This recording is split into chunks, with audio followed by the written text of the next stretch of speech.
week so happens to be Air Quality Awareness Week.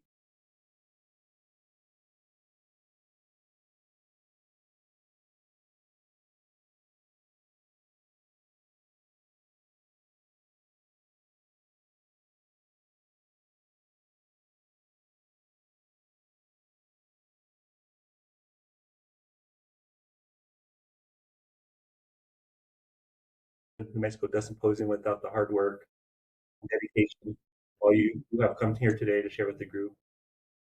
I'm very excited to host the Dust Symposium every year and look forward to this time of the year, not because of all the dust storms, but because of all the dust that we kick up getting everyone together about our hard work that we're very passionate about dust. I also want to point out that I'm very proud to be a part of this group of hardworking and passionate individuals.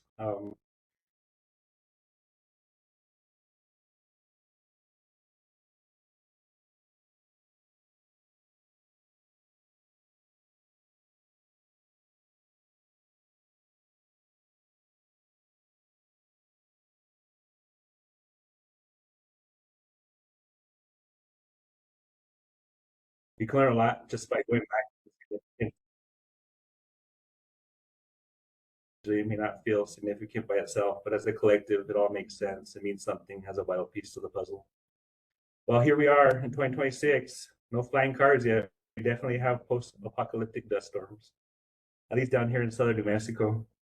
We did last year in 2025. Maybe not so much this year, but when we do, it's no fun. Everyone feels the effects of the dust.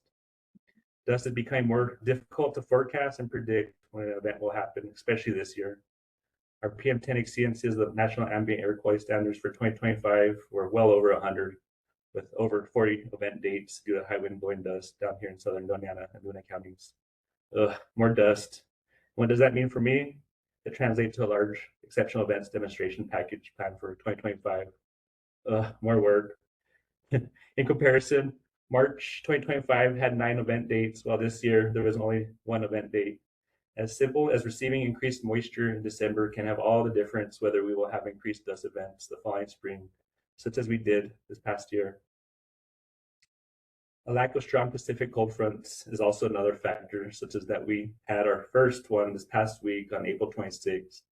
Well, I seem to be getting right into the nitty gritty already, so let's get right into it.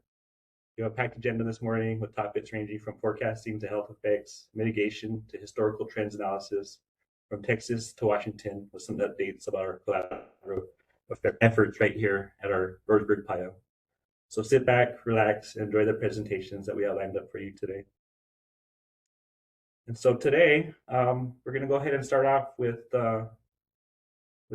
Zach Aronson with the National Weather Service, and he's going to be presenting about 2025 dust season review. Thank you, Armando. Can you hear me okay? Yes, I hear you loud and clear. All right, excellent. Let me share my screen.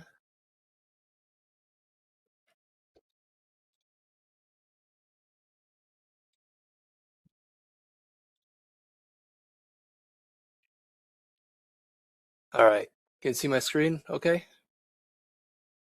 Yes, I see All it. right. Okay, get into the slideshow then. So, yeah, I'll be talking about last year's wind and dust season for southern New Mexico and far west Texas.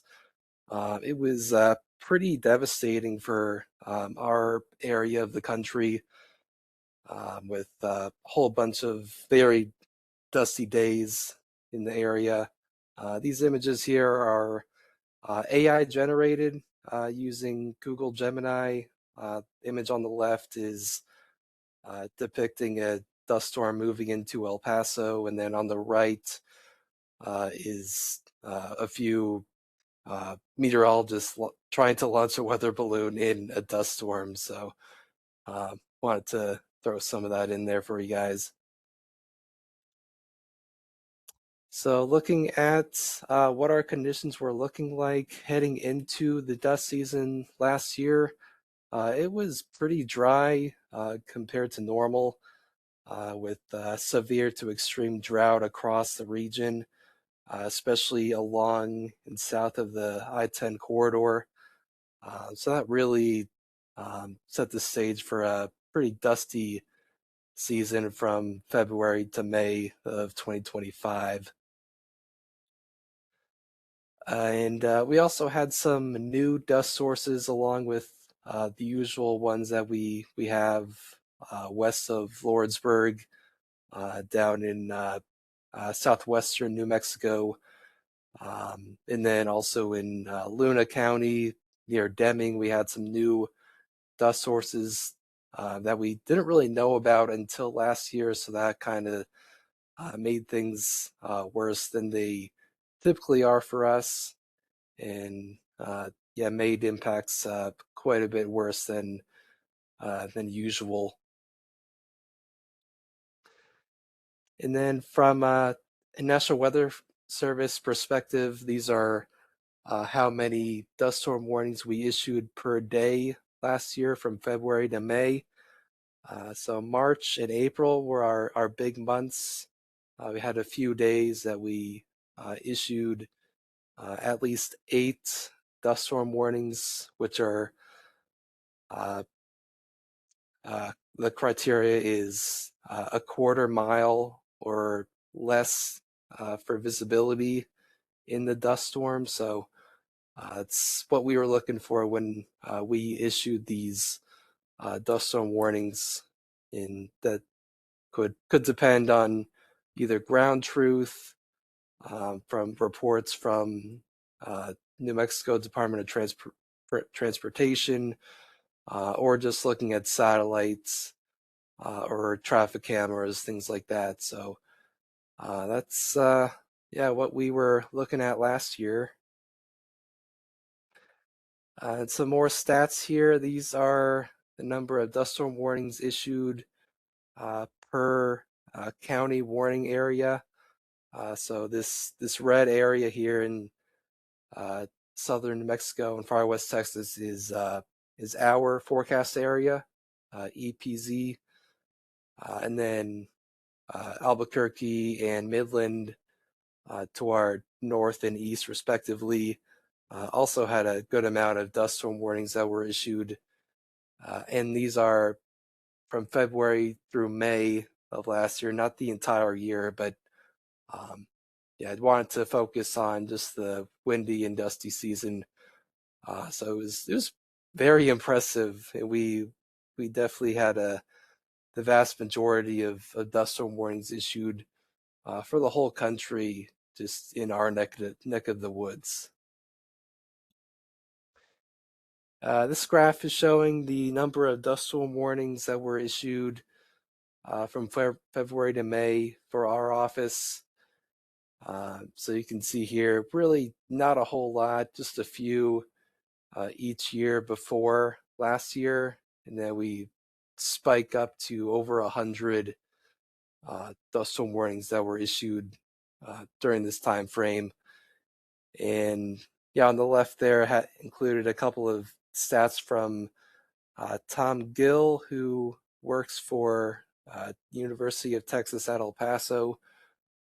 He's kind of our dust guru down here, and he said the number of days specifically for El Paso with blowing dust were 50, which were the most since 2008, and dust storm conditions were observed on 12 days, which were the most since the Dust Bowl of the 30s. This graph here is looking at the distribution of dust storm warnings that were issued per year, by month, separated here. So you can see March and April were our busiest months, but that continued even into monsoon season, into June and July, as we started to get some thunderstorms moving in, and haboobs that we had to worry about to that lofted dust from thunderstorm outflows.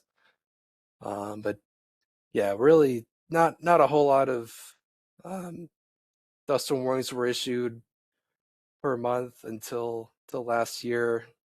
Most of them were from monsoon season, from haboobs before 2025, and then during the windy season, it really showed up there between March and April.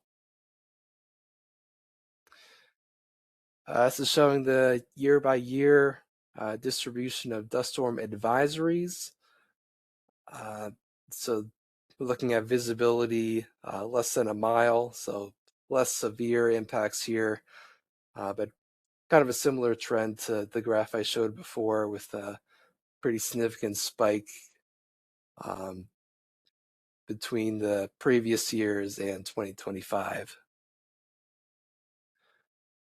And these are blowing dust advisories. These are the zone-based products, the longer fuse product that we put out when we have higher confidence the day before the high wind event is expected to be. So we ended up issuing 23 blowing dust advisories in 2025. Not quite as dramatic here with the spike from previous years. And these are hourly counts of blowing dust reports for El Paso.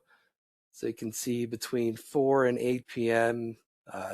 Looks like when the most blowing dust reports were observed there at the El Paso ASOS. And for dust storm reports, which is higher impacts, we're looking at between 3 and 5 p.m. And these are the frequencies of when dust storm warnings were in effect for our CWA, our area of responsibility.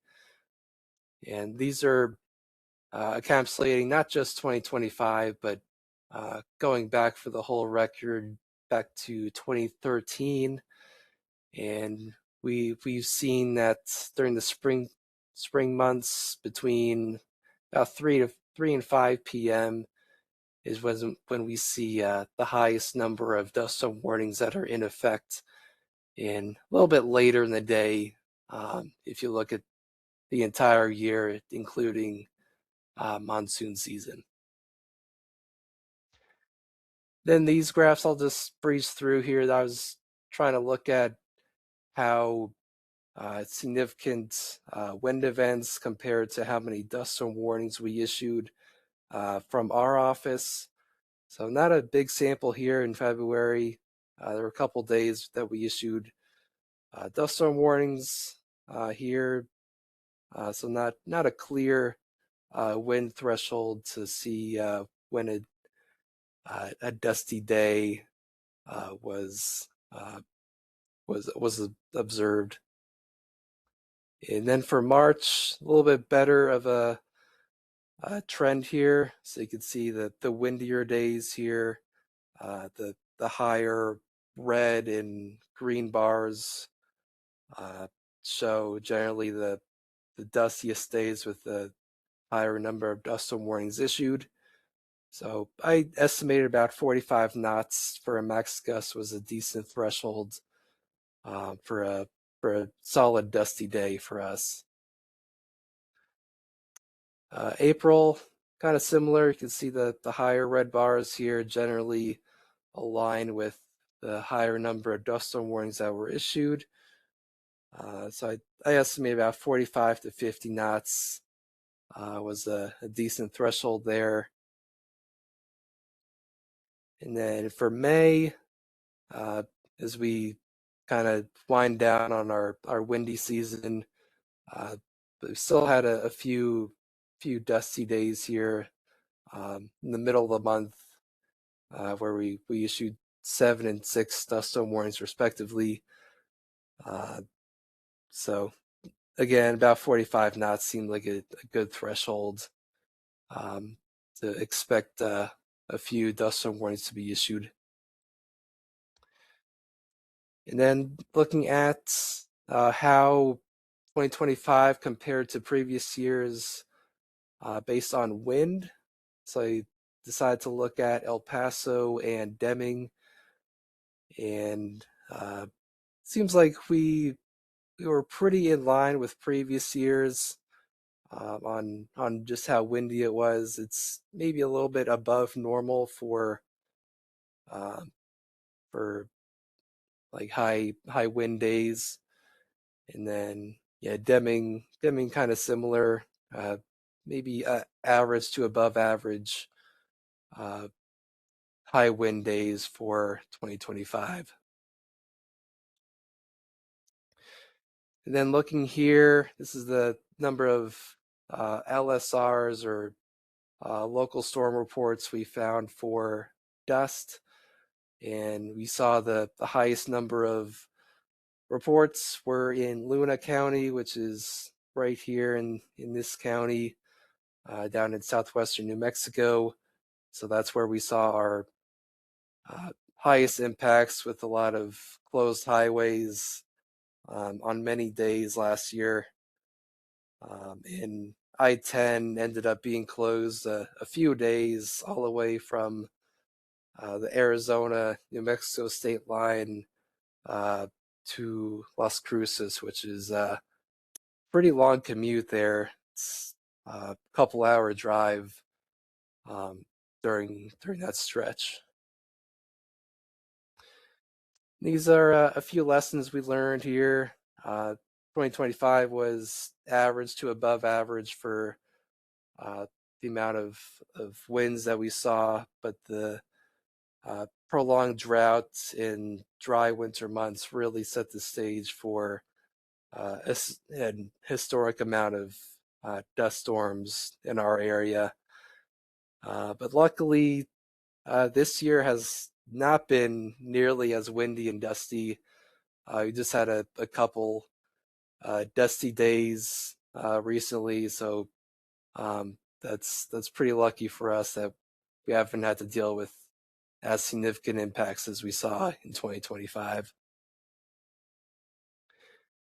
And these are a few actual pictures from El Paso and surrounding areas. Not AI generated, but pretty pretty intense images here. Visibilities were near zero in a lot of areas, so yeah, pretty intense impacts that we saw last year. Then these are just some satellite images I threw in as well. On the upper left and on the right, you can see the yellows and greens there that are showing the lofted dust across the area, and yeah, pretty significant dust that were lofted. You could see on satellite, and these were on the clearer days too, so you could didn't have to deal with any of the clouds that were interfering with any of that. So that is pretty much it for my presentation. Does anyone have any questions or comments?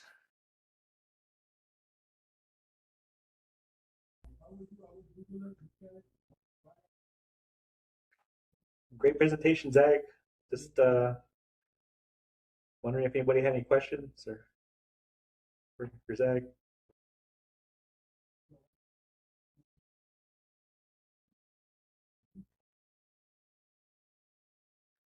Yeah, those pics definitely look AI generated as far as how intense the dust is.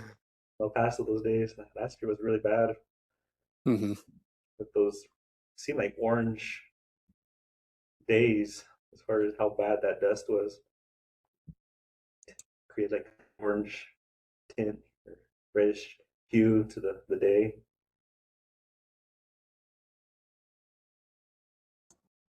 Hey, Armando, do you have Right. an idea what is causing the wind to spike so much in 2025? And how is that comparing to 2026? I think a lot of it has to do with the drought and the intense winds that we're seeing as far as the Pacific fronts. We did have a lot of Pacific cold fronts coming in on 2025, especially at the beginning of the year. Unlike this year, we have a lot. We haven't had the winds like we had last year, and then our drought. As far as getting those rains at the end of December, it seemed like it really tamped down the dust for the beginning of this year at least. And then we're starting to get a little more precipitation throughout the year. So I think that's really playing in our favor this year.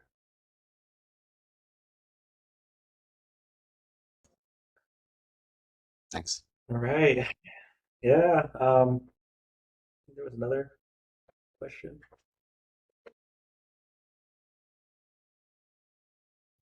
And so this is from Morgan Goris, and said, thanks, Zach. And just wondering if we're seeing a statistically significant increase in winds in the region.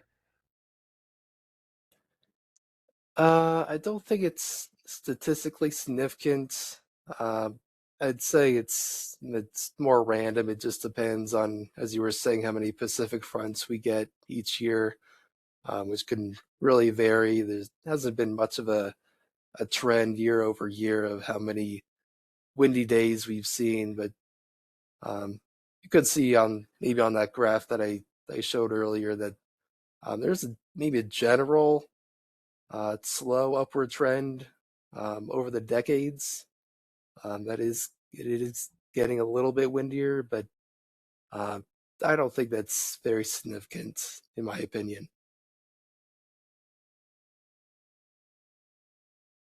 And then another question from Virginia. Ewan, wondering if there's any new sources of dust in the region.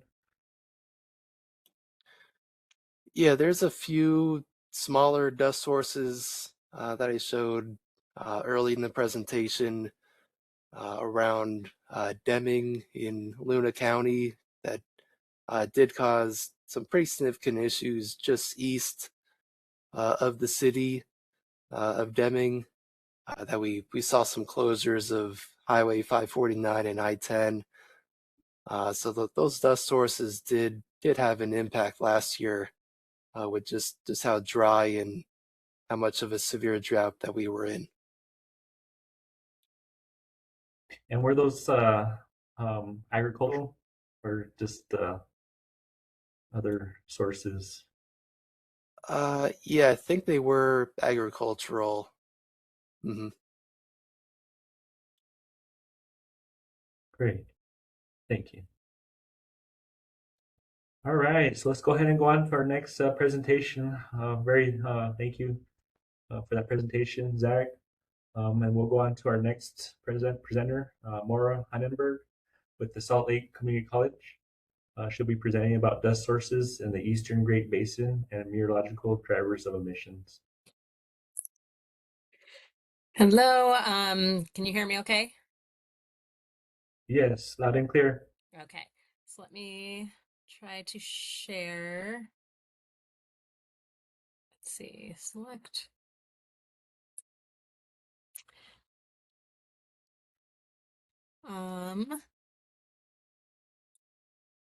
Okay, I think I've picked the right thing.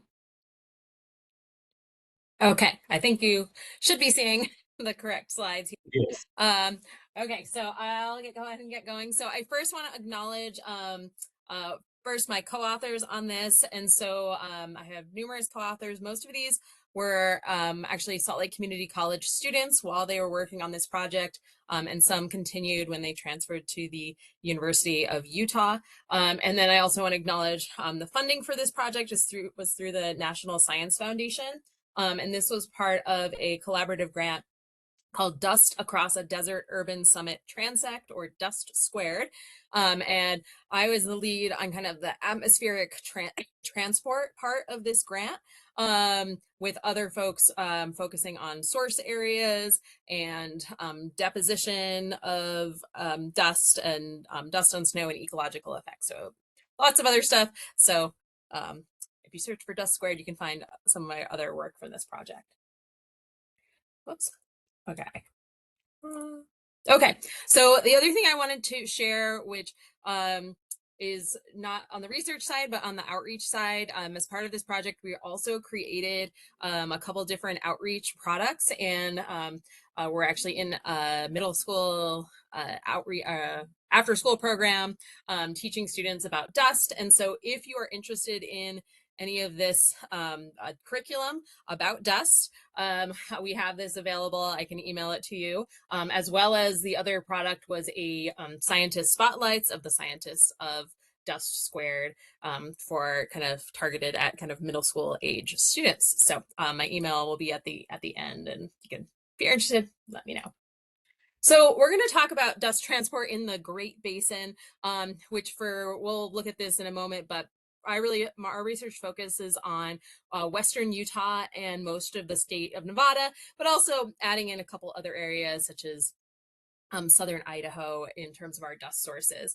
And so this is just a really quick overview. I know a lot of you are in this field, so you already know a lot of this, but the types of sources that we're focused on in this region are dry lake beds or playas, agricultural sources, which is particularly present in our sources from Idaho, wildfire scars, which I'll highlight one of those later on the top, and then dry lake shores, which the biggest one of that is the shorelines of the Great Salt Lake, which is not our biggest dust source, but is very close to our populated regions in Utah. And then for our meteorology, similar to many other regions that will be talked about today, we have two primary drivers in terms of the meteorology, synoptic and convective, with intermountain cyclones in our region, and then monsoon thunderstorms, which are not as common in the Great Basins, to being further north, but do happen sometimes. And then obviously, as been already mentioned, variations in drought conditions. And then in this region, we have a lot of human factors impacting this, including water diversions, which is the primary driver of the decline of the Great Salt Lake, post-fire rehabilitation, which again, I'll talk more about later, agricultural practices and other soil disturbances. So this is the region in the gray on the left side is the region that we are focused on, although we kind of jump out of it for some of our sources coming from Idaho as well. And then close to the populated part of Utah, we have kind of this pop out of the Great Salt Lake Basin, which includes obviously Great Salt Lake. And then to the east of Great Salt Lake is what we call the Wasatch Front, which is about 2 million people or so. But then we have our Great Salt Lake Desert, which is the dry areas to the west of Great Salt Lake, which is occasionally flooded in some parts, but generally is dry most of the time. And so this is a climatology of dust events from 1999 to 2022. With bars indicating dust event days in the green and dust event hours in the blue bars here.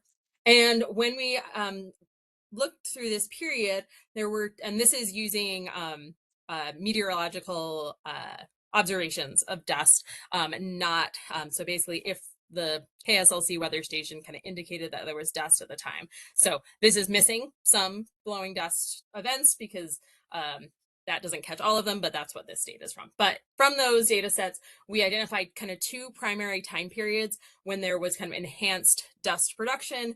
And so those were kind of centered around 2010 and 2021. So throughout the rest of the talk, I'll be kind of highlighting some of those. So this is work by one of my students, Stina Ornez, who looked through remote sensing data throughout that time period and identified when there wasn't too much cloud cover. So this is, again, could be a little bit of bias because when there's cloud cover, we weren't able to identify source locations, but the map on the left, the pink dots are the dust sources she was able to identify, and then the graph on the right is a kernel density of those sources. And so we're able to identify that most of our sources that were identified, particularly through Western Utah and Nevada, are dry lake beds, mostly playa areas. Through Idaho, it's mainly agricultural areas, and then we do have some agricultural areas in Utah as well, producing dust for the Wasatch Front region. That was kind of our receptor site for these. And we definitely have dust coming from the shorelines of the Great Salt Lake, but due to the kind of smaller scale nature of that, in this analysis, those sort of sources wouldn't show up very prominently. There are some kind of around, but because often the dust is not moving very far, so it's not showing up on satellite and remote sensing data. I'm going to skip this for time and we'll move on to PM 2.5 data. So this is from the Hawthorne site, which is located just southeast of downtown Salt Lake City, so a high population area. And this is comparing all days for PM 2.5 throughout the 1999 to 2022 time period, as well as for PM 10, and for all days, and then the dust event days. And what the big takeaway from this is that for PM 2.5, when you break out all versus dust event days, there's not much differences, and the highest PM 2.5 is not on dust days. But for PM 10, we see differences in increases in PM 10 during those dust event days, and the highest PM 10 is during dust event days, and these are 24-hour values. And then we also looked at drought severity and coverage index, which combines the severity of drought, kind of 0 through 5, what percentage of your area is in those conditions. So this goes from 0 to 500. 500 is all of your area is in exceptional drought, and 0 is none of your area is in drought. And so the two time periods where we were looking at, that 2010 period, we were in drought in the early part of that, but kind of lower values of the DSCI, whereas that 2021 period, basically for this time period, we were the worst drought conditions that we had.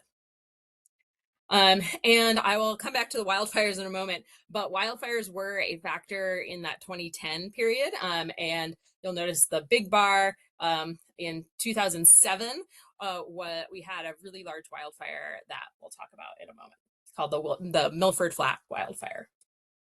So here is the results from the Milford Flat wildfire. So these are photographs taken from an area that was burned in the Milford Flat fire. It was over 300,000 acres. It was the largest wildfire in Utah, but it wasn't forest fire. It was really a grass and shrub fire. And following the fire, the BLM did post-fire rehabilitation, and they did drilling and chaining in this area, which really disturbed the soil quite a bit. From the DSCI, we saw that after that there was drought conditions, and basically none of the seeds they planted grew. When I went out there following this, I saw like 1 or 2 plants in large areas that actually grew. And you ended up with these areas of really high wind erosion. And this is a plant that was burned in the fire, and then you can see the roots are exposed. And so we estimated around over 18 inches of soil loss from these areas, and then deposition here along a fence line. So that was a big driver of the increase in dust transport from this particular source after 2007. And this is an example of that after 2007 period when we were in drought conditions. There were numerous sources active during this event, but the Milford Flat one happened to be just upwind of the main part of the Wasatch Front with the highest population, Salt Lake Valley and Utah Valley. And so the MF is the Milford Flat wildfire, where we have a slightly darker color of dust being transported to there. And then we had other sources active during this event, the Severe Dry Lake, Tule Dry Lake, and the Great Salt Lake Desert, that were also producing dust, but not kind of as much in a direct line to the Wasatch Front where a lot of people live. And so then moving into more recent time periods, we have had continued declines of Great Salt Lake, hitting a record low in 2022 after that exceptional drought period in 2021. After that, we had a big snow year, and we recovered a little bit. We recovered for a couple of years, but now we're starting to go down. We're going down again, and we had a really bad snow year this year. So we've gained as much water in the lake as we're going to, and we're actually going to be seeing declines throughout the summer. So we'll see how low we get this year. But you can see the changes in the exposed shoreline. And again, that the Wasatch Front is located just to the east here and southeast of Great Salt Lake. And so the biggest concern here is that these dust sources, particularly Bear River Bay and Farmington Bay, are really close to those population sources. And so this is just a graph showing some of those declines. I don't have the most recent data, but again, we had a little bit of a rebound and then are starting to drop back down. And there's a good chance we'll get to a new record low at some point in the next couple of years. And so let's skip over this one. So this is just a map from kind of the peak of our exceptional drought that was across much of Utah and across the southwestern United States during this time period. And so here is just one example of dust events that we had during that other peak in the centered around 2021. And this is an event where we actually had post-frontal. So this was a synoptic event. We had post-frontal transport where I failed to mention, but the April 8th event, the other event was a prefrontal dust event. So both synoptic, but prefrontal versus this one being post-frontal, where we had dust transport off of the Great Salt Lake shorelines as well as the Great Salt Lake Desert during this event. And then here's another kind of false color image with the pinks being our dust transport. There was some transport also in central Utah as well. And so here's a meteogram from a site on the Great Salt Lake. And this is showing that the peak winds here when the dust event was occurring were from the west-northwest and were over 30 miles per hour coming off Great Salt Lake. And this is some PM 2.5 data. We had 11 stations getting above 35 micrograms for their hourly values. That's not 24 hours, just for hourly values.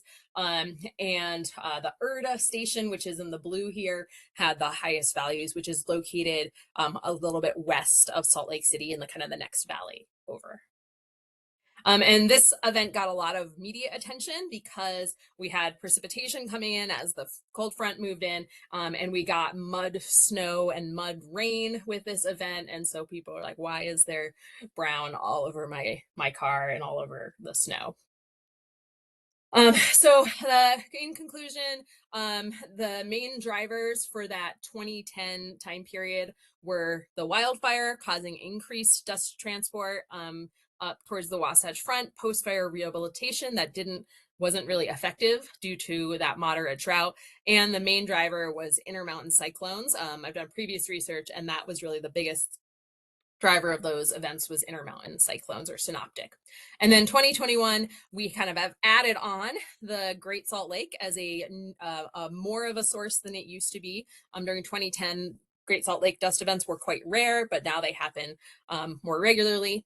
We had exceptional drought. Intermountain cyclones were still the primary driver of these events, but we do have monsoonal thunderstorms that are contributing to dust from Great Salt Lake being close by to the Wasatch Front. So I will stop there, and if there are any questions, let me know. And if anyone wants any of those outreach materials, feel free to email me at maura.honenberger@utah.edu. Well, thanks. Great. Thank you very much, Maura. That was a great presentation. Hope we get some better snows coming up for these following years. Yes. Yeah, we're in the same situation here with our Elephant Butte Lake here. We're like at a all-time low from our watersheds up there in the northern New Mexico area, not getting the snows that they need. So hopefully that trend can change. We'll go ahead and go on to the next presentation. I don't see any questions, and I think kind of limit for time here as well. So let me see what is next on the agenda. We have Allison Aiken. She's with the Los Alamos National Laboratory, and she'll be talking about the Desert Urban System Integrated Atmospheric Monsoon Dust IEM in the Southwestern United States. I hope I said that right, dust IEM. Yes, no, thank you so much for the opportunity to speak today. Hold on just 1 second while I share my screen.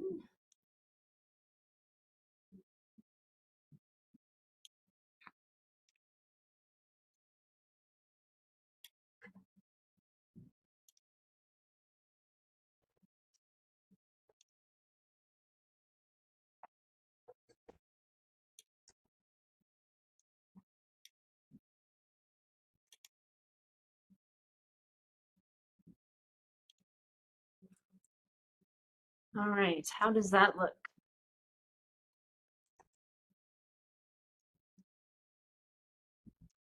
Looks great. I can see Excellent. nice and clear.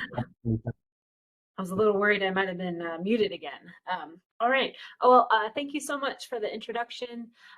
So yes, I'm Allison Aiken. I'm at Los Alamos National Laboratory. I'm the lead PI for a campaign that is starting June 1st in the Phoenix area. And I'm very happy to tell you about it and very happy to get your questions and input. Since one of the key components of our campaign, since it's called DUSTIEAIM, is certainly the dust interactions within an growing urban area. And so I'd like to start by, let's see, thanking all of my co-authors and the science team especially. There are 21 of us from 4 different national laboratories and 9 different universities. And certainly this campaign could not be done without everyone's input. And so thank you to everyone, and especially our leads that are at ASU, Arizona State University. ASU West is going to be hosting our main measurement location for the DUSTIEAIM campaign. So why Phoenix? As I mentioned, we're interested in how a growing population is influencing a desert area within the Southwest. And so certainly Phoenix is a very large metropolitan area that's growing. It's around 5 million people these days, has complex topography.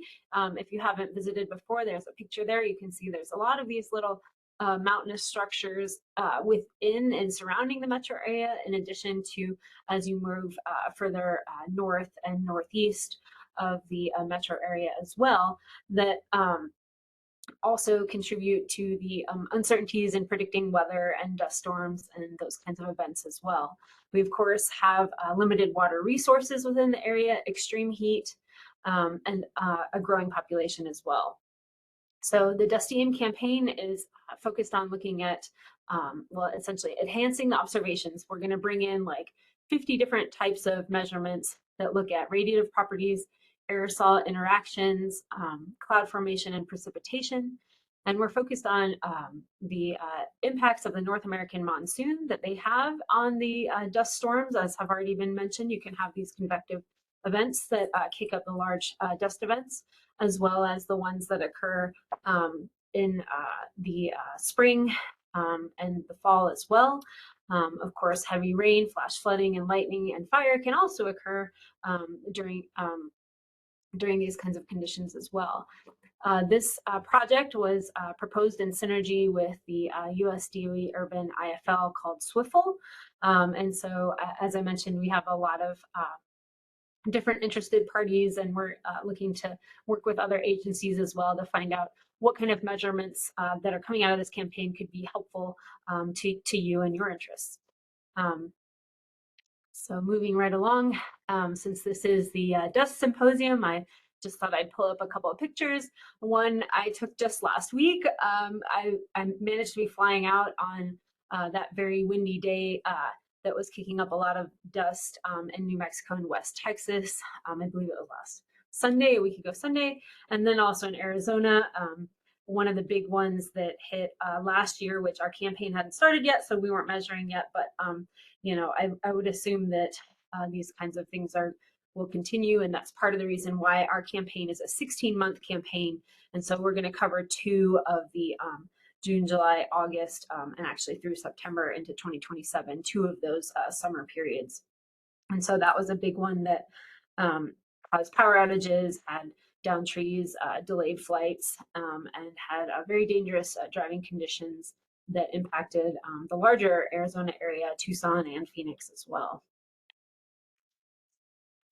In terms of our science objectives, as I mentioned, it's a very large overarching effort with a lot of different interested people, and we certainly welcome more parties to contribute as well. There are opportunities to deploy guest instruments, as well as the data is all freely available online via arm.gov. So our science objectives, we group them into essentially 4 different categories. The first is land-atmosphere interactions, trying to understand the urban-rural interface that the Phoenix metro area has in terms of affecting the atmospheric processes within the desert. And then number 2, the big one that's impacting our dust, and those kinds of science objectives are what are the aerosol sources and processes that are dominating during the different seasons in the Phoenix area. So trying to understand, as I mentioned, you have the different kinds of dust storms that come from synoptic events versus convective events, as was just mentioned in the previous talk, and understanding what those look like, where those sources are, what the size distributions are of those particles, as well as how do the different sources of the urban area as well as the dust sources interact with, for example, clouds, radiation, and precipitation as well. So we also have a lot of measurements looking at cloud properties and the surface, and how the large-scale meteorological variability impacts the precipitation patterns in and around the Phoenix area. Over on the right are our science leads for the different areas.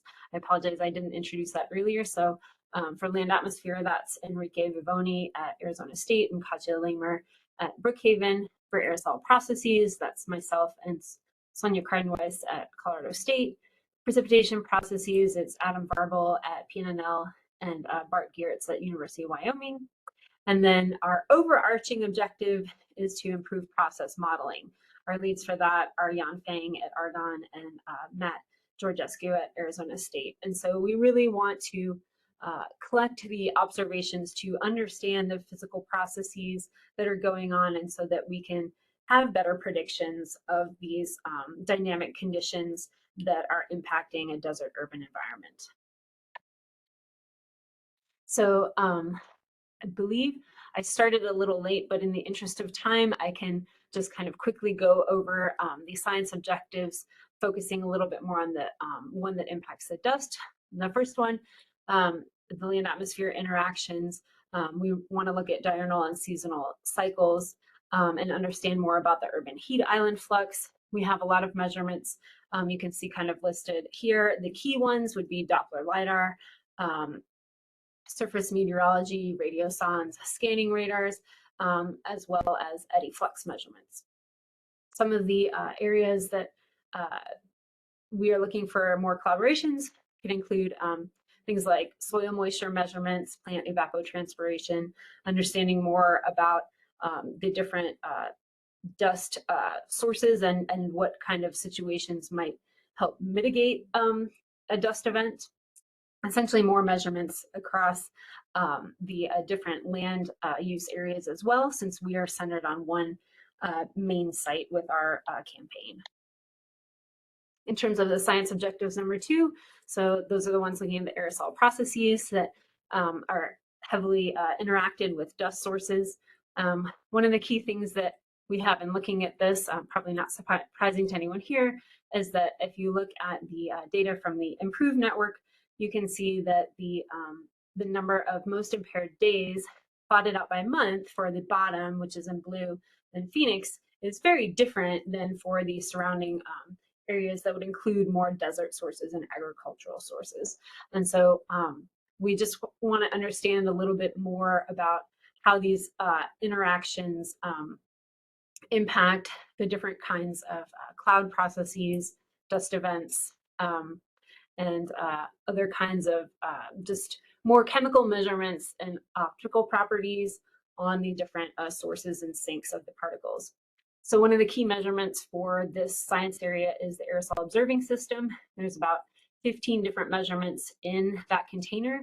However, this program is meaning the atmospheric radiation measurement program, the ARM program within US DOE, is newer at looking at larger size particles. And so we certainly invite other measurements and collaborations that would be looking at things focused on supermicron and PM10 kinds of data sets.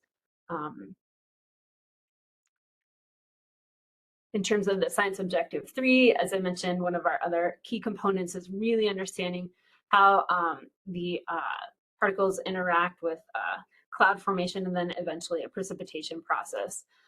So we're hoping we'll be able to measure some periods influenced in the winter by atmospheric rivers, as well as, of course, the monsoon season when we expect to see large precipitation events.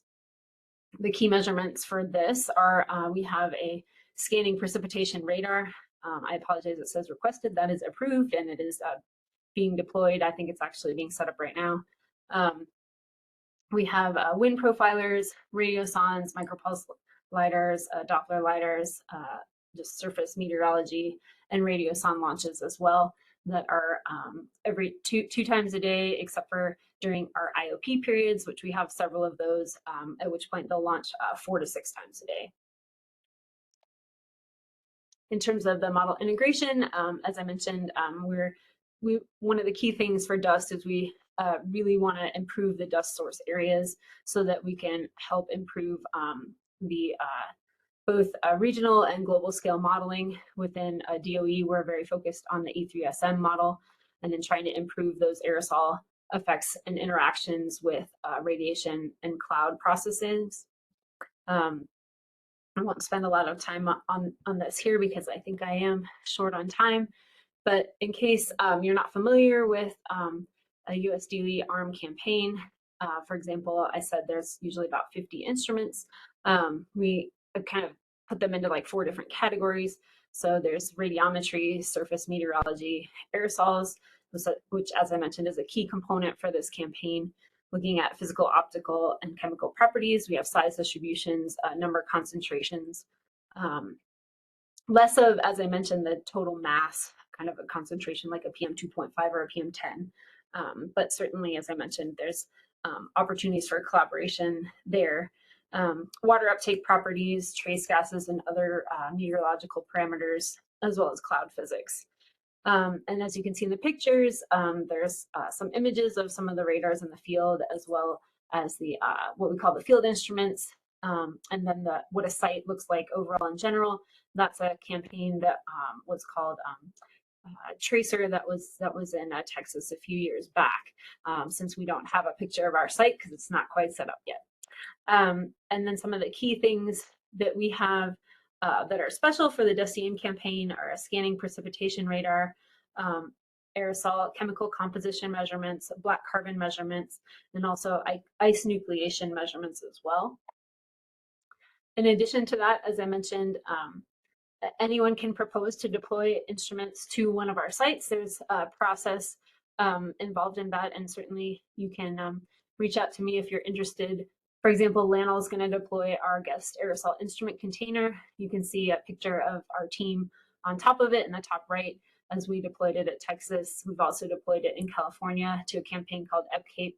And so here we'll be deploying to DUSTIEAIM, and we are going to try to target more of the supermicron interests in terms of dust. We have a multi-metals monitor that gives you 66 different types of metals and inorganics composition, as well as bioaerosol sensors and just more in-depth kinds of measurements that add on to the core of the ARM facility. So in summary, I hope I've captured your interest. This campaign is slated to start, as I mentioned, June 1st. You can see the star is where our main site is going to be. We're also working on a secondary site as well that would be located near the the National Weather Service radar, the one, I believe it's the Kiva one, I forget, but the one to the very southeast that you can see in the red dot outside of the larger metro area, so that we could try to get a transect of the particles, and especially as dust events as they would progress across the metropolitan area. As I mentioned, we have 3 IOPs, 2 of them in the summer that should capture a fair amount of the convective dust events.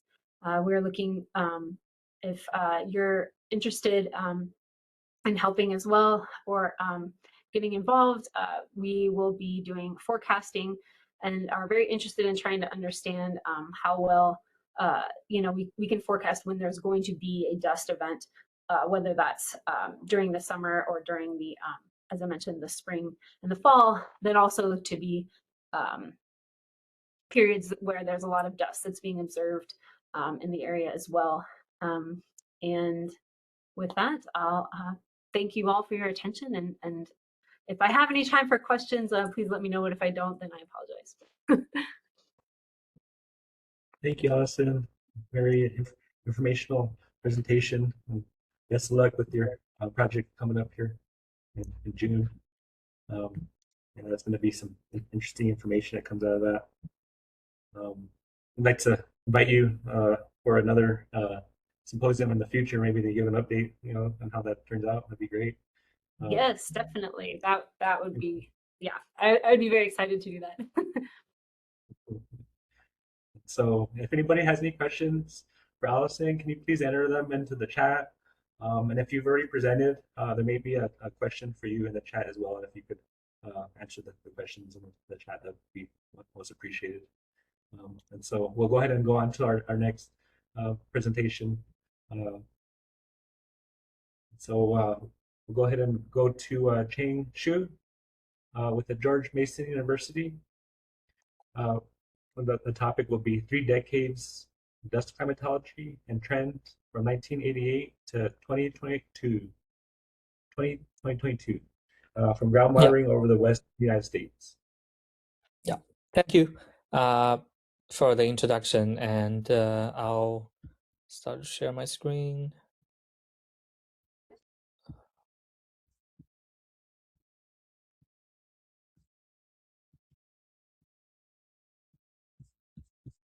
All right, can you see my slides?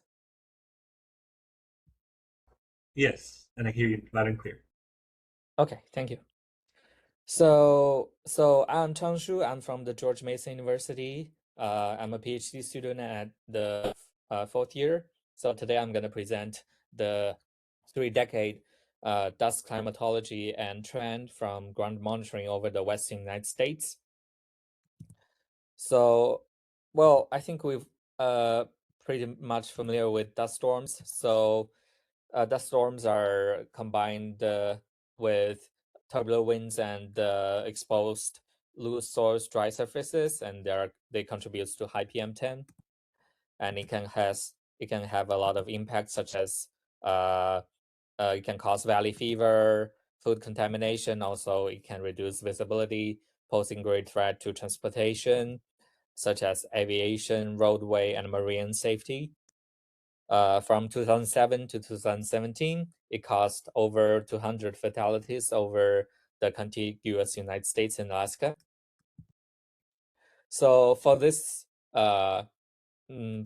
presentation, I'm gonna the gap we're trying to fill is that there are inconsistent reports of dust storm trends, and the previous analysis on long-term dust storm trend is 10 years ago, and the role of climate in shaping the dust storm record is not clearly described.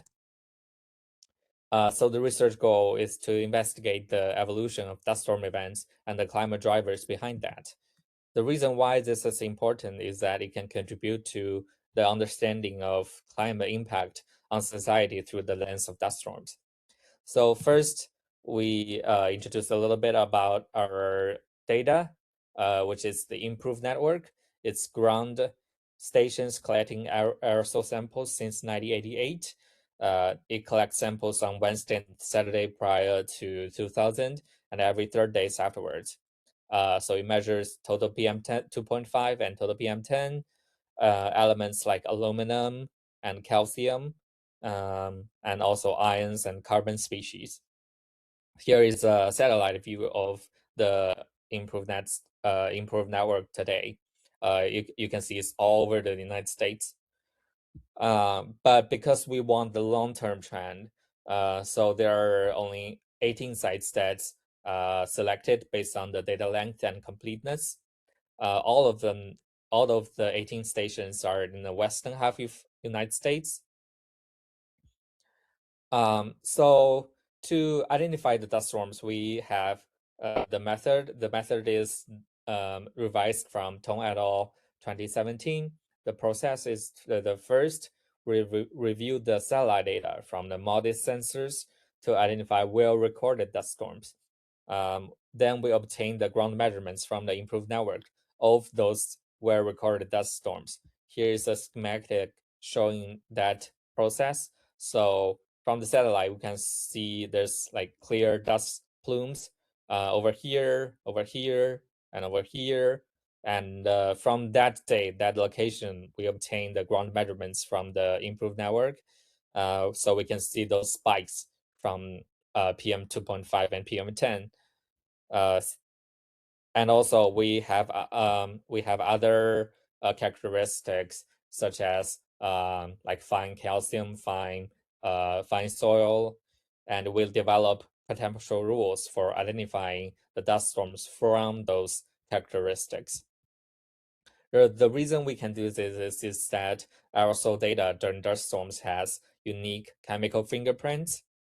The rules we finally developed is PM10 should be higher than 30 microgram per meter square, and the ratio between PM 2.5 and PM10 should be lower than 0.35, and the soil ratio of PM 2.5 should be higher than 0.55.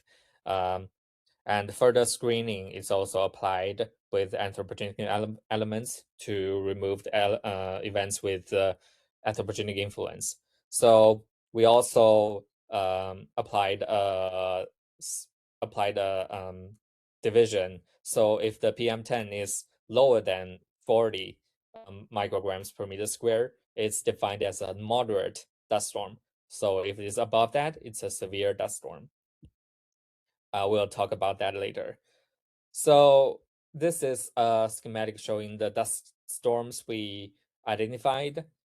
So the larger the circle is, it shows that it has like more dust event of that site. So altogether we have around 500 total dust events. The Chihuahua Desert dominates the observed dust record, and other frequent regions including the Colorado Plateau, Mojave, Sonoran, and Great Basin Desert. So we divide those dust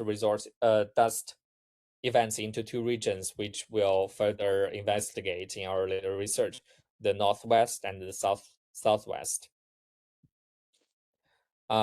So from that we get we have the dust intensity trend. So the figure on the left here, the red solid line is the PM10 concentration during dust storms, and the blue lines and the black dashed lines are dust storms during all days and days without dust storms. So we can see that the PM10 without the influence of dust storms, which is the red line, has been decreasing by 0.1 micrograms per meter square per year. Oh, sorry. The PM without the influence of dust storms, which is the black line, has been decreasing by 0.1. And the PM10 concentration during dust storms, which is the red line, has been also decreasing by 0.24 microgram per meter square, and that implies the decrease in the background PM10 and also the slight decrease in the dust storm intensity. And also we have the dust frequency trend. The top panel here is the count and the frequency for all dust event, and then the moderate dust event and then the severe dust event. So we applied the Possum regression and Thielsen regression to all of those all those time series showed here. We saw that despite the decrease of the background PM10, the number of frequency of dust storms has been increasing no matter what. Next, we'll move on to what climate factors are controlling the long-term dust variability. The purpose of this is that we want to find out what external forcing has been applied to control those the dust event trend. And also we have some prior research that droughts in the Western United States has connections with large scale climate indicators, especially PDO and INSO. The hypothesis is that we have the variability of dust storm frequencies largely connected to PDO and INSO. So we group the stations into regions, which I just said, the Southwest and the Northwest. And then we detrend the dust storm frequency and the climate indices and perform the Possum regression on the frequency and the indices. Here is one table. We have a lot more, but for the time here, we're just going to show two. This is the Possum regression IRR with the PDO. So the numbers here, if you see it's above 1, that means it's positive. That means when the dust storm is increasing, the PDO is also increasing. If it's lower than 1, then vice versa. So we have the significance test applied as well. We can see that the PDO is largely related to the dust storms, especially in the Southwest. And we also applied that to the Southern Oscillation Index, which we see like a similar pattern. But yeah. So among all the climate indices, PDO and INSO have a more significant relation with the variability of dust storms, especially in the Northwest region with severe dust storms and the Southwest region with moderate dust storms. That suggests us to look at the SST change or the global warming in the Pacific Ocean as external forcing. The hypothesis is that the SST change could influence the circulation and then the drought and soil moisture, which can influence the dust. So we did the analysis on the sea surface temperature difference. This is the decadal SST difference. We see stronger North Pacific height pattern here on the Hawaii to the California part. So this high gradient can limit moisture transport into California and the Southwest. And also those dry land surfaces caused by the limit of soil moisture can increase the erodible material. And this provide a plausible external forcing for the dust favorable conditions. So to conclude our presentation, the average PM10 concentration of all days has been decreasing. The frequency of both severe and moderate dust storms has been increasing. The average PM10 concentration, which is denoting the dust storm intensity, has been decreasing slightly, and PDO and INSO have a closer relationship with the variability of dust storm frequency than the rest of the climate indices. So that is all for my presentation, and I welcome any questions or comments.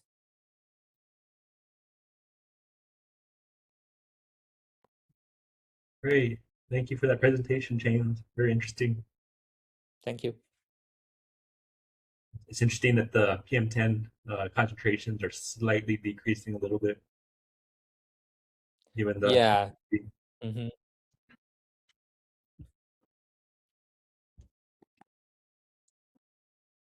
Right.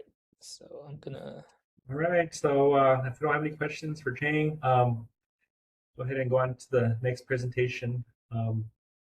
That'll be Felicia Dogby with Texas Tech University. What 22 years of weather data reveals about dust events in Washington State?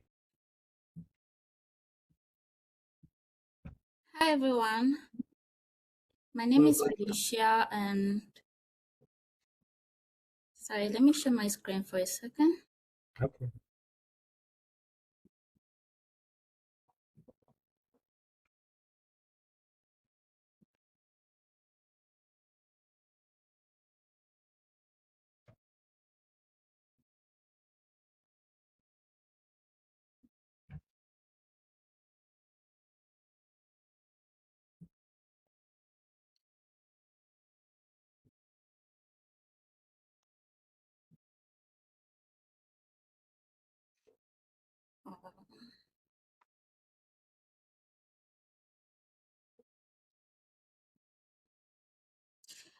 Amado, please, can you share the screen from your side? I sent you the slides earlier this morning. I think Yeah. I'm having some technical issues here.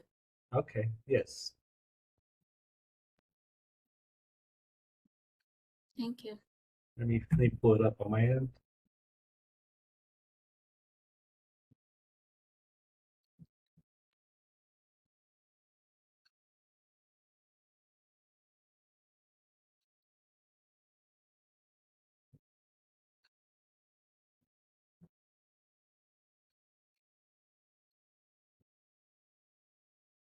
All right.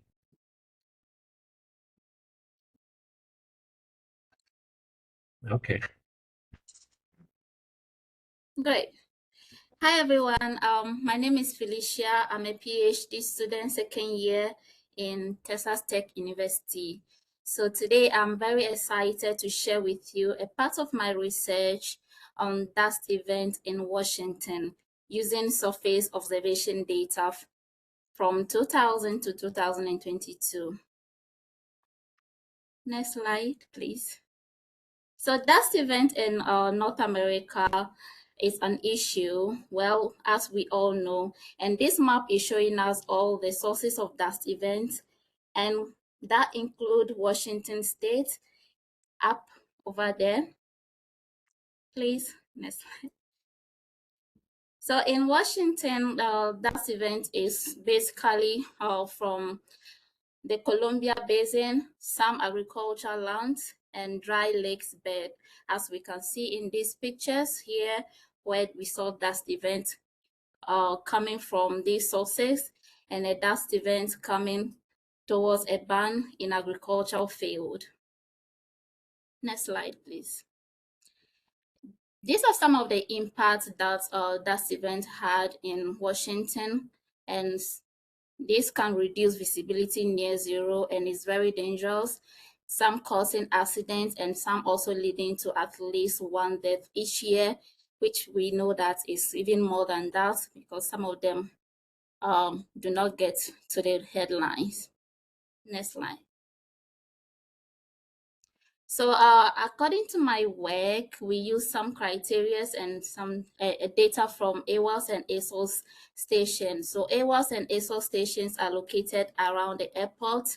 And the difference between the AWAS and ASOS is that the AWAS is fully automated and ASOS has some observer and it can be automated and still have an observer. So partially automated and partially surface observing from a human being.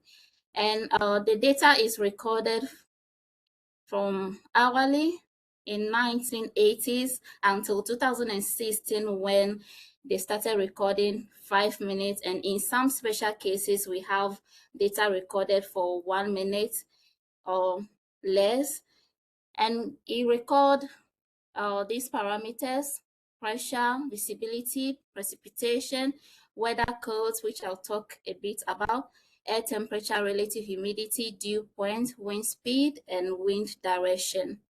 Next slide.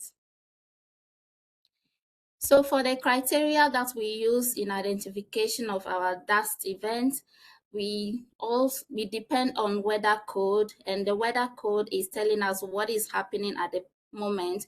So if we have a dust event, the observer at the station will input this dust code except haze, because haze is automated and the station doesn't really differentiate between either the event is smoke or dust, so it just put it as haze. But when we have an observer, it tells us, okay, if we have wide dust spread, we have blowing dust, or we have dust storms.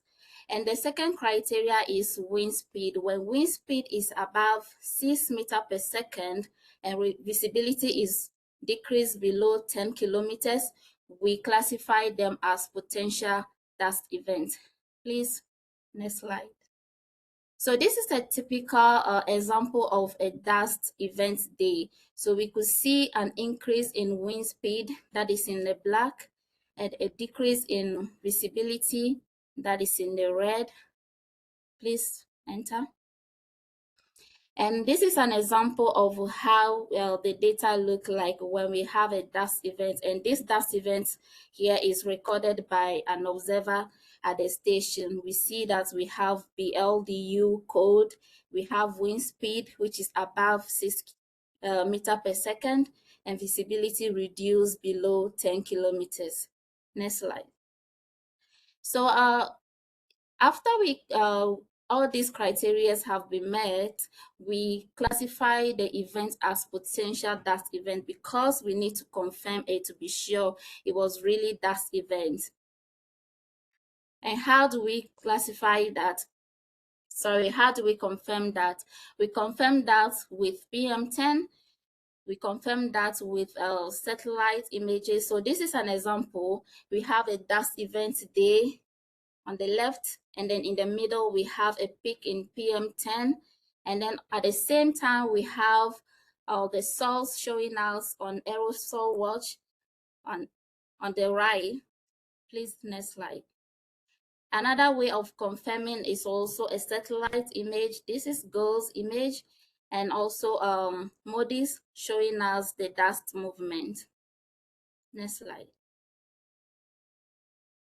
So a little bit of my results in Washington. So after the classification and identification of the dust, we saw that most of the dust is located at the east part of Washington, and then west part has little to no dust at all.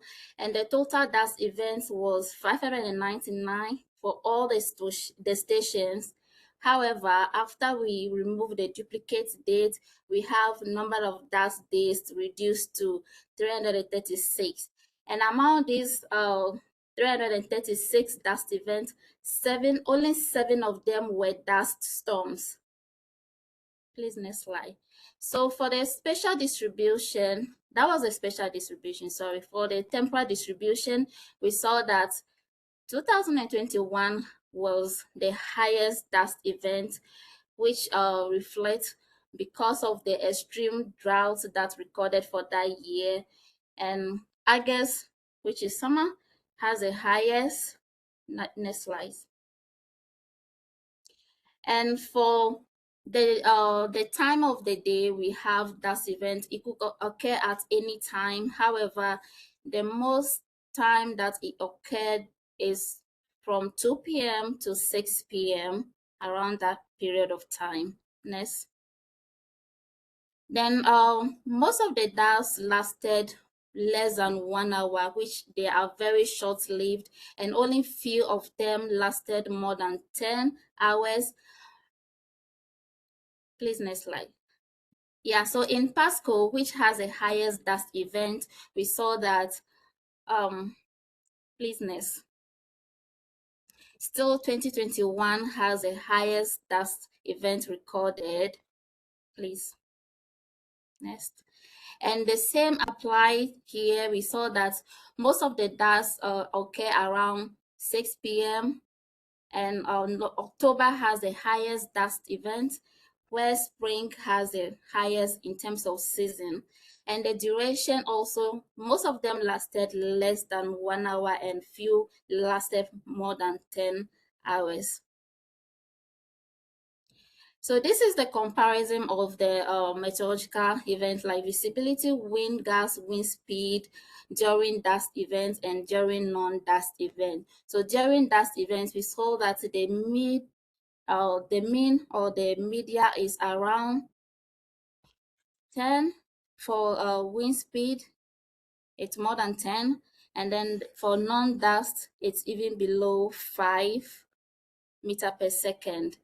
The same apply to the wind gas. We saw that the wind gas is above 15, and for non-dust period, it's below 15 meter per second.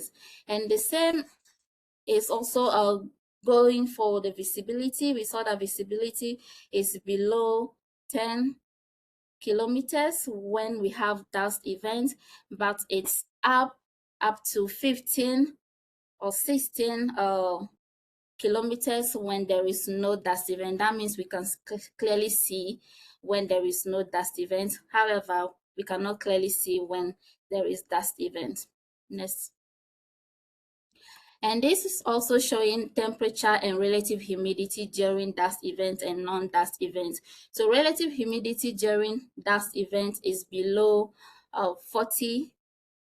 That is the mean. The mean is below 40. And during non-dust event is above 60. And the temperature during dust event is below 20. And non-dust event is below somewhere 10.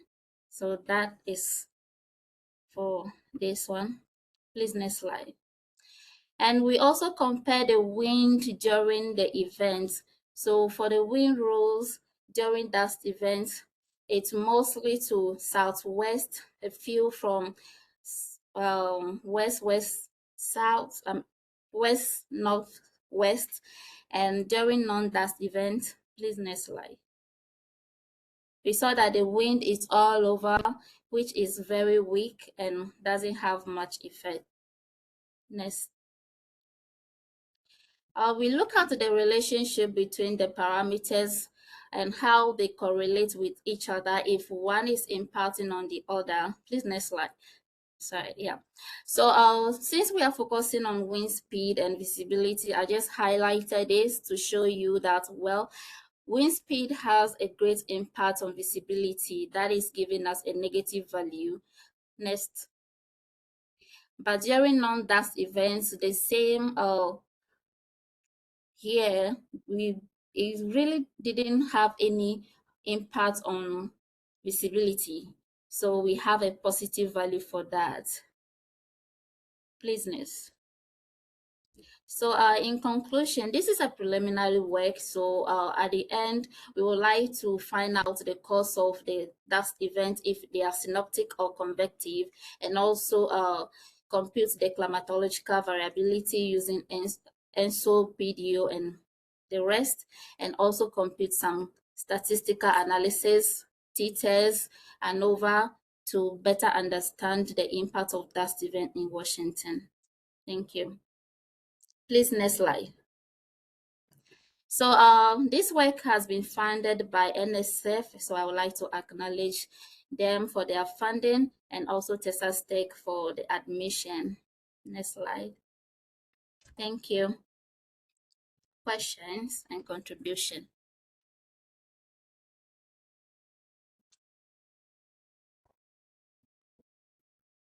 Great. Thank you, Felicia, for that presentation. Very interesting. Seeing all that dust up in the northwest part of the country in Washington State.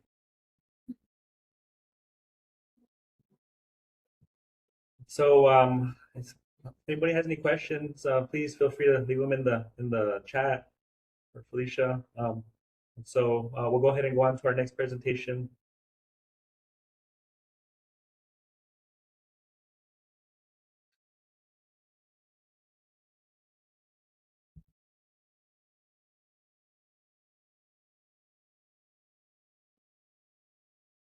And so our next presentation, well, we actually have a break. And so we do have about, we could take about a 6-minute break to be on track with our agenda.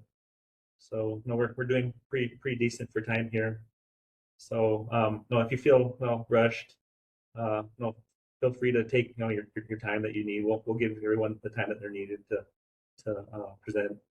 So let's go ahead and take a 5-minute break, and we'll be right back. Thank you.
Hello, everyone.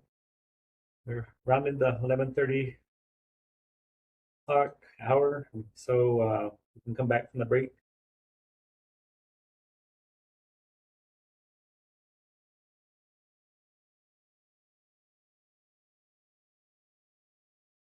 So then we're going to go ahead and go on to our next presentation on the agenda.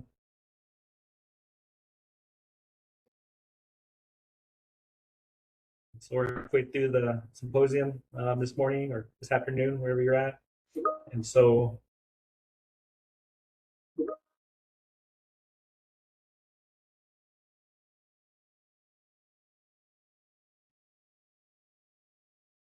So with it being the next presentation, it's going to be Bill Hutchinson with the New Mexico Department of Transportation, as well as Stephen Torres with the Bureau of Land Management, Joshua Nemeth, State Trust Land Office, as well as Katie Creighton with the New Mexico Department of Agriculture. We'll be discussing the collaborative efforts at the Lordsburg Playa.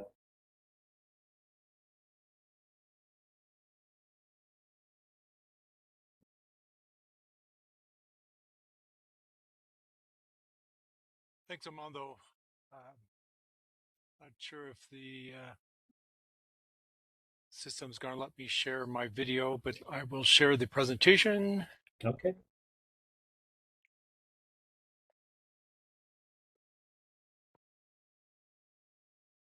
And I see it. there we go. Good morning, everyone. Bill Hutchinson. I am a manager in the Environmental Bureau of the New Mexico Department of Transportation Office in Santa Fe. Armando has already introduced my co-presenters. So we're here today to talk about a collaborative effort between various agencies to address dust issues affecting traffic operations on I-10 and the very, very southwest corner of New Mexico. And I should mention, you see the logos of our various agencies. We also represent the U.S. Federal Highway Administration, who provides most of the funding for the mitigation work that we are going to talk about in this presentation. Bill, can you put it in presentation mode for us, please? Okay, I thought it was. We're You know, I had this problem yesterday. Perhaps you could pull up your version, because I have it in the slide presentation. It doesn't seem to be working. Okay. Sorry about that. I'll stop sharing if you want to pull up your version, Armando. I did not get a copy of your version. Oh, okay. So I think. So what are you seeing? I was just seeing it with the slides on the side, and so we're just going to get the full presentation view without the slides on the side. If you hit that little, like the little thing on the bottom, the fourth one, that has like the little presentation thing, that should put that into that mode. Interesting. Doesn't seem this. I had this issue yesterday. It's on slideshow and from the beginning. Mr. Bill, on the bottom right, where you see the magnifying scale that goes, yes, that a little bit further to the right, there's a button just to the left of that that kind of looks like a glass. Oh, right here. No, on that one. Can you hit that and see if that does anything? Not the negative, but the one. It's on the left of the negative sign. That one. Doing anything? Nope. How odd.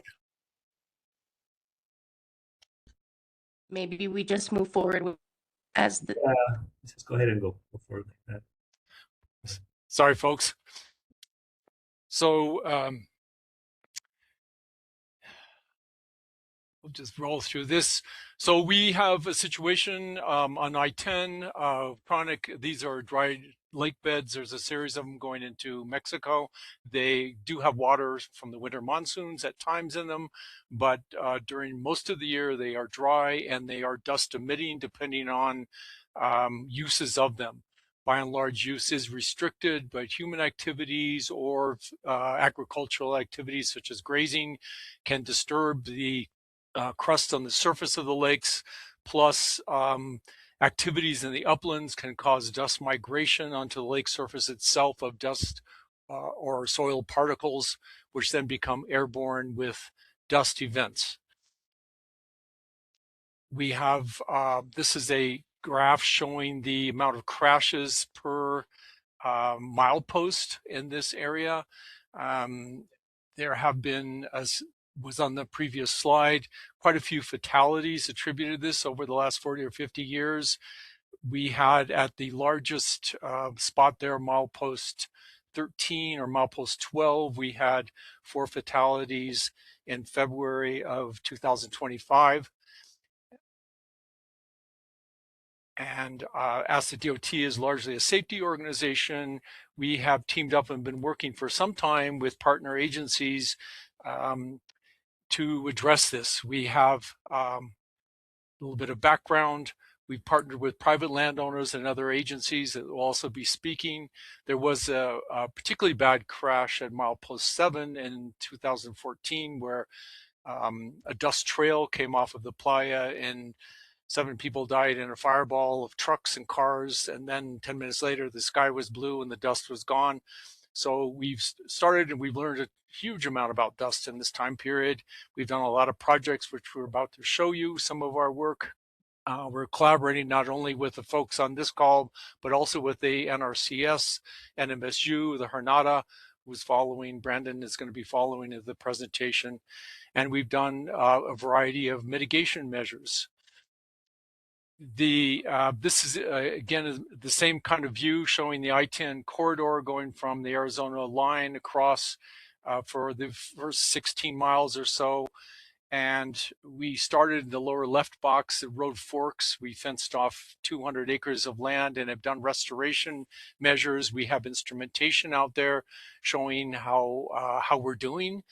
We also, north of I-10, where it says the Steens Washburn allotment, we are working again with state trust land, fenced off about 3,000 acres of land and have done easily 1,000 acres of restoration work. I'm going to show you some before and after photos of this. Mondale Flats, further on at milepost 10, was done last year. Again, mitigation techniques. And then we are in planning process for the Gary site, what's called the Gary sighting area, which is at milepost 13. This is close to where there were a number of fatalities last year. And as is common with these, we often start with thinking the problems originate in one part and determine that the source of the dust may be coming from somewhere else and migrating into our areas. So the future upland treatment area is approximately 2,000 acres, and we have a plan of various things that we're going to be working at in that area. These are some photos showing a couple of the top ones show before and afters. The top left is what are called the key line imprinting and seeding approach, which is taking a deep chisel plow, following contours and going down 18 or 24 inches so that we open up the hardpan soil and allow rains or moisture to penetrate. We also at the same time go over it with an imprinter, creating these waffle pattern and then overseed it. So essentially we create mini watersheds and store the water that does come. Because there are a lot of erosional features out there, we also on the top right, you will see, we call this plug-in pond, where we restore some of the natural landforms into water harvesting basins and capture water that way. So these, an amazing transformation when you start holding the water and it doesn't rush off. And the lower one indicates simple check dams with rocks. We easily did 1,000 of those on the 3,000 acre area, and they do an excellent job of capturing sediment, which then provides a place for things to grow. And with that, I'm going to turn this over to Stephen Torres. Stephen, are you there? Yes, I'm here. Like Bill said, my name is Stephen Torres, and I work for the Bureau of Land Management, Las Cruces District Office. We oversee 5.4 million acres of public land across the 6 southwestern counties. Hidalgo County, which is under our management, has a large share of the lands that we're talking about on this presentation. BLM authorizes multiple uses such as energy, transportation rights of way, grazing, leases, and scientific studies. And we have a billion other uses that we authorize. Bill mentioned some of the partnership projects that we've undergone recently. Another partner that we've worked with is the National Wind Erosion Network, authorizing a study of just the movement of the dust and the sediment out there. I'd like to talk about the future steps that BLM is looking at. We've focused on localized restoration efforts like the ones that Bill talked about, but it's our goal to start restoring the landscapes from the top of the watershed on down to the bottom of the playa. In the map he showed a couple slides back, there was a restoration area, an upland restoration area that we're looking at. We're in the early stages of planning that and a couple of other ones around the project area using low-tech process-based restoration techniques such as one-rock dams, Zuni bowls, and to try to just slow that sediment and slow the water up higher so we don't have the sediment pushing down onto the playa to blow around. We've also worked with county roads departments. This fall we're looking to have a road workshop down in Lordsburg and as well as in Doña Ana County to address the design of the roads in a way that better benefits the water flow and using actually what we call water harvesting, where we can use the water to increase vegetation. And it flows in a more natural pattern, and it also leads to an increase in soil health and soil stability. Some of the partnerships that we're looking at that we have already, with NMDOT, State Land Office, but we're also looking to expand that partnership to a broader group of users. We've been collaborating with several partners, the ones presenting with me today. It's really important for us to have that buy-in from the folks that are on the ground using that land every day. One of our most important partners in this whole effort is the rancher. We have an excellent range staff working with our ranchers, and without their buy-in and their commitment to this restoration, we wouldn't be able to attain our goals. I'm talking about leadership. BLM, DOT, State Land Office, NMDA. We are leaders in a way. However, we want to hand the reins over to the local leadership, such as the Soil and Water Conservation Districts. We're working with Hidalgo County Soil and Water Conservation District here. Hopefully soon we'll have an agreement with them where we can use them and they can be the leader up front to start working on some of these restoration activities.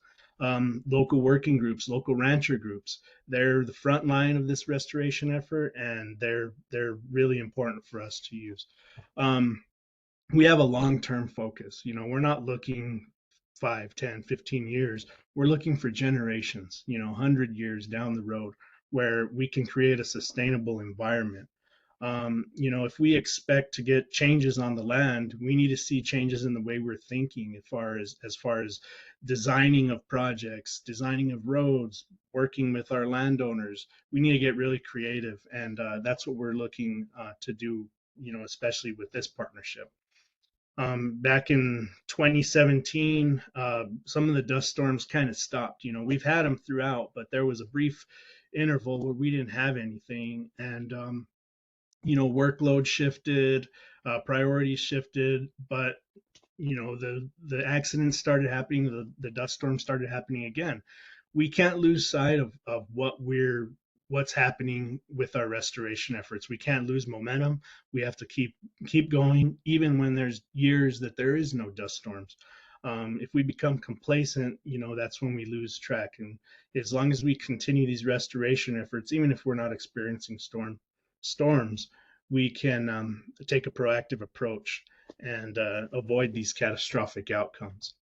Now, BLM's role in this partnership, of course, is to provide support through our expertise of our team. We have an excellent team of resource specialists, range management specialists, biologists, hydrologists, botanists, all the ologists and scientists that you can think of.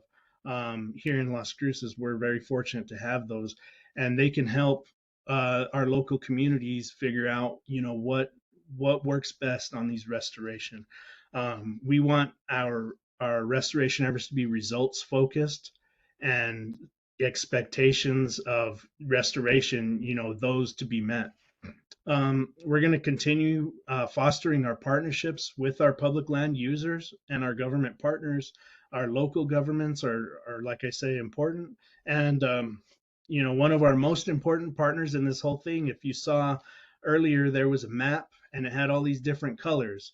Those are all different landowners, the BLM being the yellow, the state land office being the blue, and the private landowners, of course, as well as our users, like our permitted users like NMDOT. So I'm going to let Josh Nemeth from the State Land Office talk on the next slide. And thank you for your time. Josh? All right. Thank you, Stephen.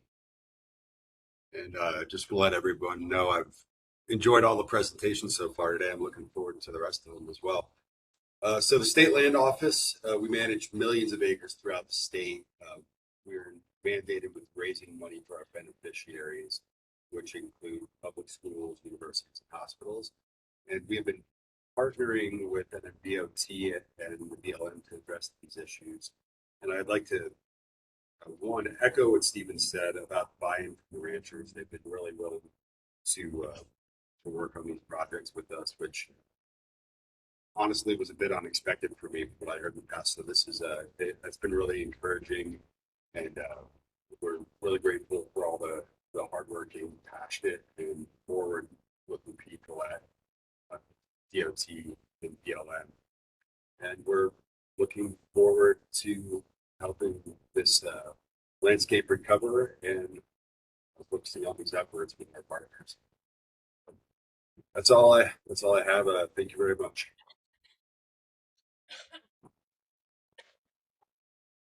And I believe with that, we're going to jump to Katie Creighton with the New Mexico Department of Agriculture and the Healthy Soils Program. Katie? Thank you, Bill. Thanks, everyone.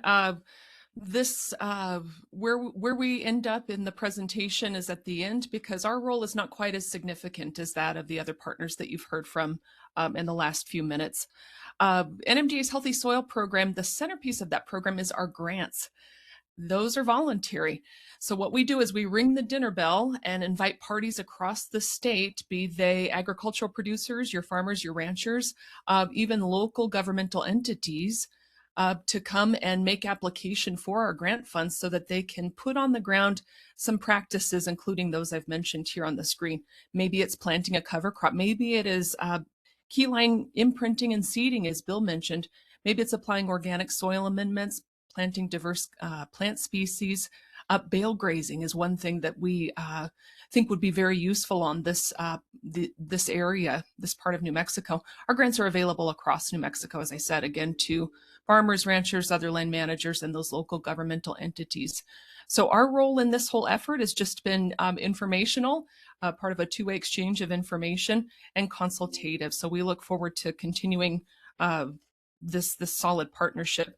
But I'll echo some things I heard from other presenters, and that's from Stephen, that ranchers and local leaders are really on the front lines here. So we look forward to maybe receiving grant applications from them in future years so we can be supportive of these efforts. My goal in attending today was to share as part of this effort, but also to introduce you all more generally to NMDA's Healthy Soil Program. So to that end, I'll be providing some information in the chat. Thank you for the time. Thanks, Katie. And with that, we're going to jump to what are the next steps. One of the earlier maps showed a half-mile wide on each side of I-10 buffer zone that we are proposing, where there would be potentially special management to reduce dust. We're well aware that there is synoptic dust, which is regional and we can't do much about, but what we are trying to go after is these incapacitating large particle dust storms that cause complete brownouts on the corridor there and endanger folks. I should mention the district has done a variety of other things as well, driver education, and we have a lot of geometric improvements in this corridor. Flexible speed signs, a lot of signage warning, a lot of outreach to the trucking community because they are particularly vulnerable. There is a phenomena where, at least in this location, where there's a lot of what are called dust trails, which are maybe 4 or 5 feet high and originate in these areas, and car drivers can't see, so they tend to stop, and trucks cannot see cars stopped and the dust in front of them, and so they end up running into them from behind. So we have some perhaps unique things going on in this location. But so we are, as Stephen Torres mentioned, we are wanting to expand this corridor all the way to Las Cruces because we are aware that we have other issues. This is the most overt location, but we have a history of dust issues stretching all the way back to Las Cruces. We are doing extensive monitoring of our vegetation and dust emissions. We have monitoring contracts with the Jornada and NMSU, so they are collecting a huge amount of data. We also mentioned the expansion of partnership and developing local leadership. And we have a new research contract also with federal highways funding with all the parties that we are talking or collaborating today to judge the efficacy of the work we're doing out there, which we hope will help not only regionally, but also even internationally. As we know, this is a worldwide phenomena that is going on. The last slide has to do with our monitoring. A little bit more of a dive in there. We are doing vegetation monitoring. This year, we're going to be using LiDAR only because it's become very flexible and reasonable for this. But we have done a lot of plant counts, and I believe that Brandon may be referencing that in his presentation. We are monitoring air quality and the emissions and visibility issues as well, and trying to use the latest science to record what is going on. As we all know, many times this takes many years worth of data to track trends. What we want to see is that we are making a difference out there. We are cautiously optimistic, but we do believe that with climate change, it's sort of a moving target, what we have going. So we had been doing well for a few years as Josh mentioned, there was a quiet lull and things seem to be improving. And as we see there as this periodicity, if you will, and all of a sudden it gets bad again. So I think we think we're making a difference, but we don't know, but we're trying everything we can at this point. And that concludes our presentation, and we are open for questions.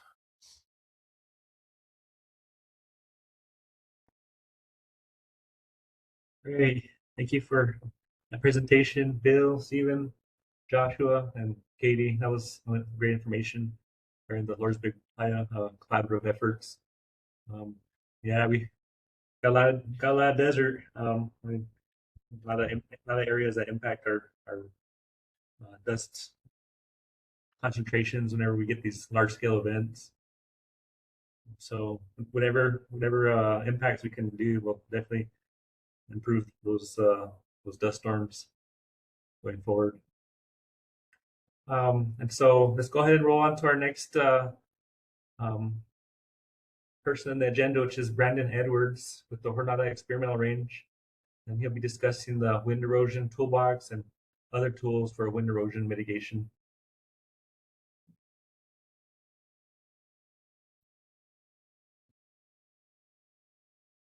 So, could you give me permission to share? Yes.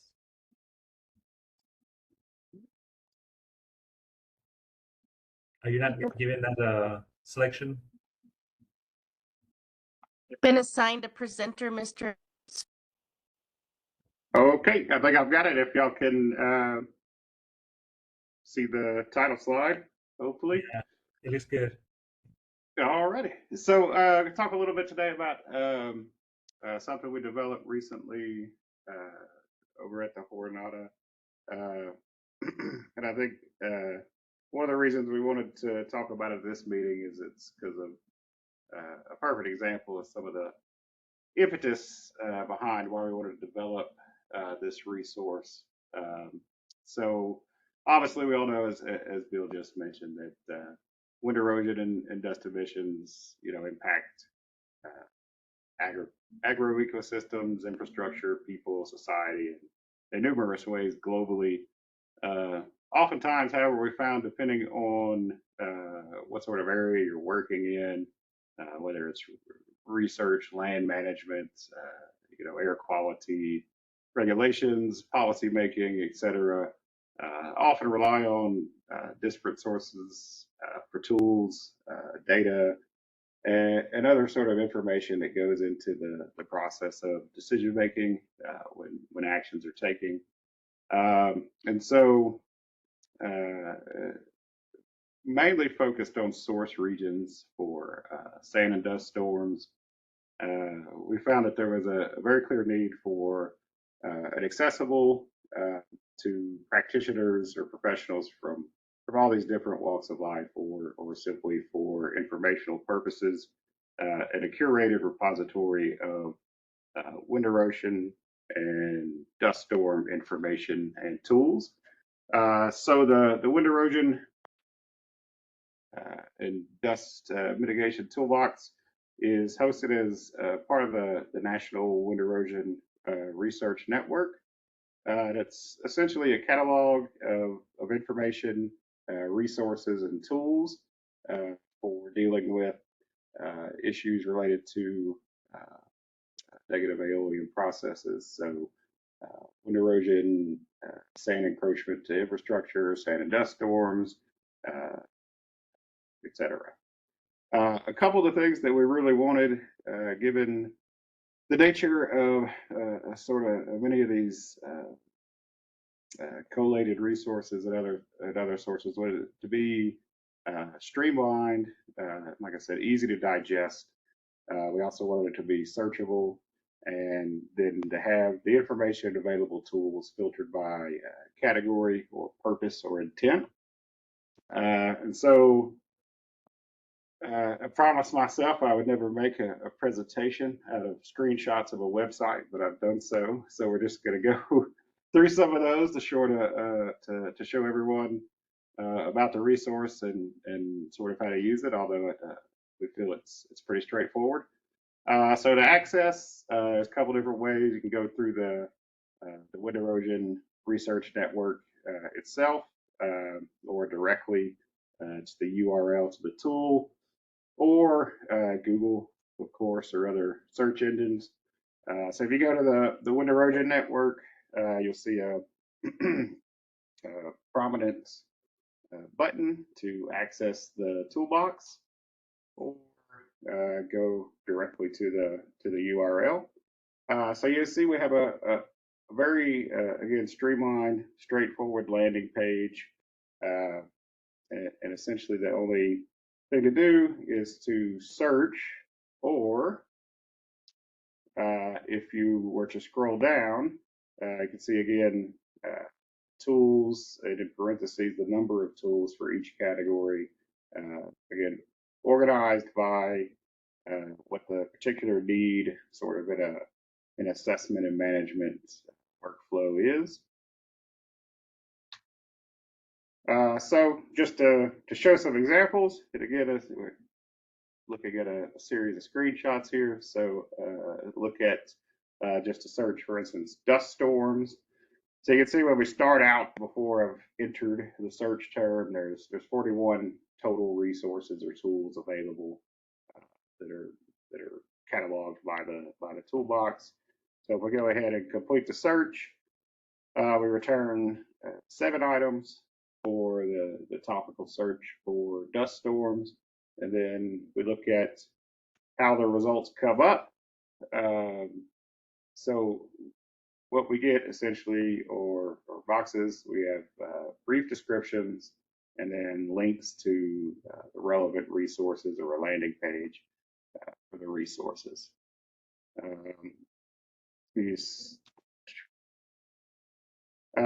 Another feature of it that we wanted to include was that the curated contents for resources and tools. So when you do a search, for instance, dust storms in this case, the curated content by category, or the filters also interactively update. And so that sort of streamlines the tool identification.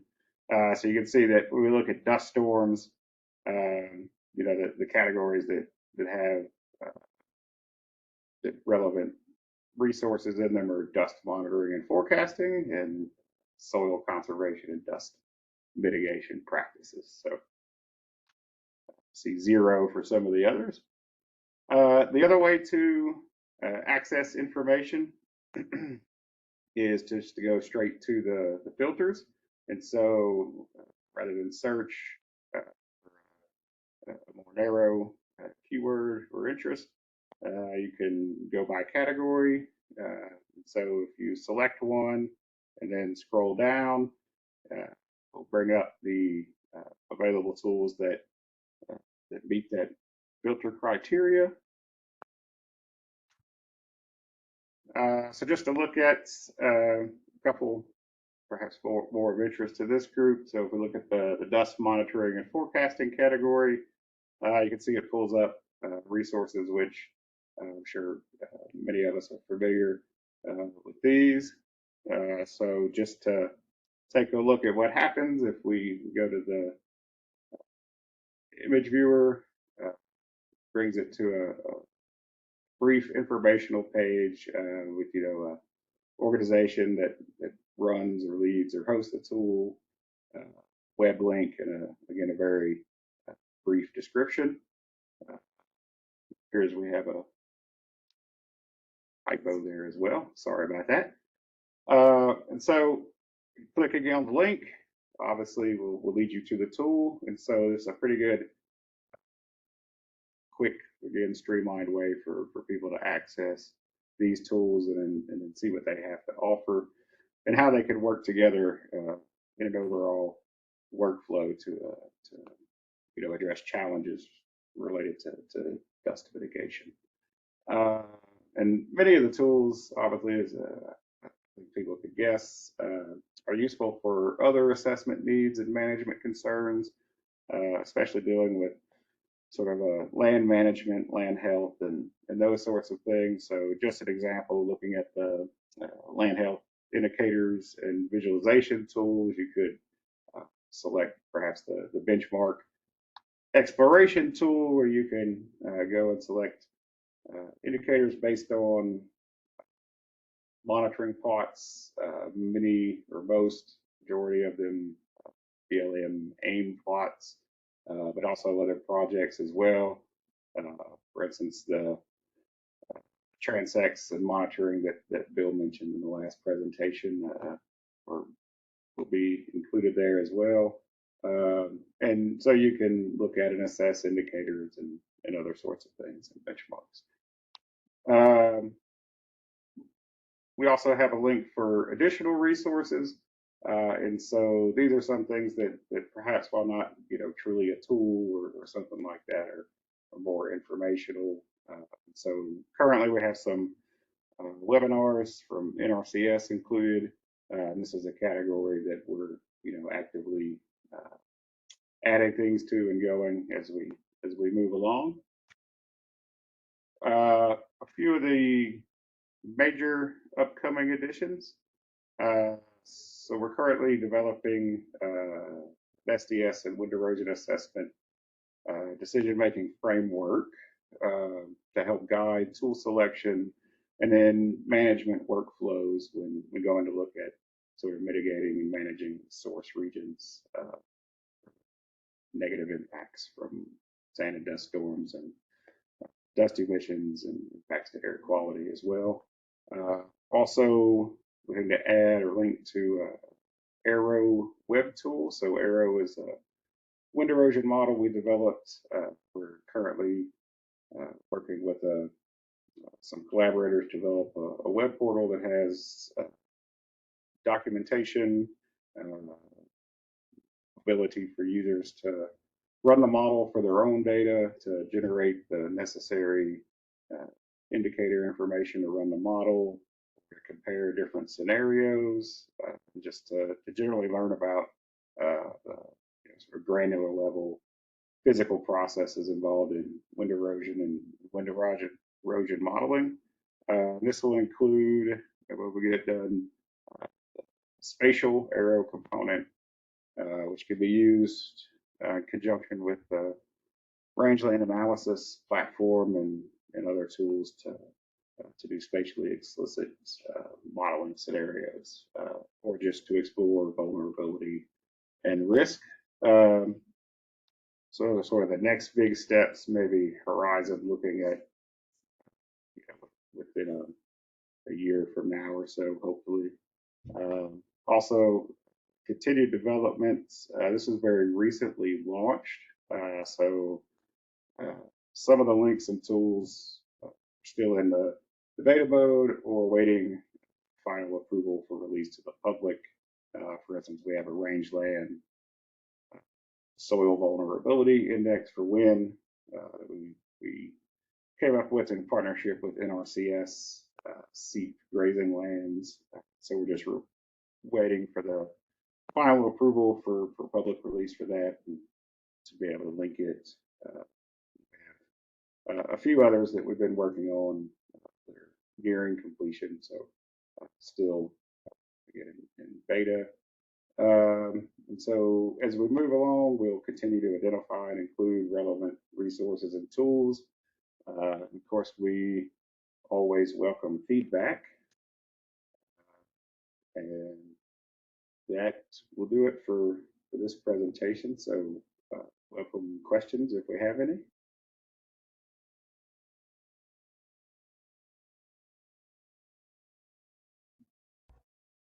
Okay, thank you, Brendan. Now, if you have any questions for Brendan, please enter them into the chat. And so we'll go ahead and go forward with our next presentation. So the next presentation is Kelsey Olson with the Texas Tech University. And the topic is a comparison of dust events in Nevada and Utah between 2000 and 2022. Yeah, sorry, I'm just.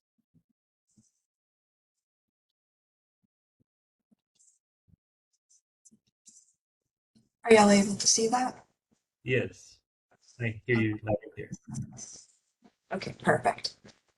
So just to jump right into it, the main background for my project is that the main dust database for the United States is the NOAA Storm Event Database for dust storms.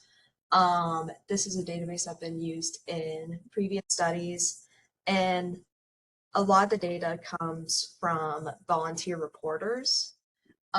These are either trained or untrained, and the reports that they bring in have little to no comparison to ensure that it is an actual event. And because of this, the database has been found to be somewhat problematic due to missing data from multiple states.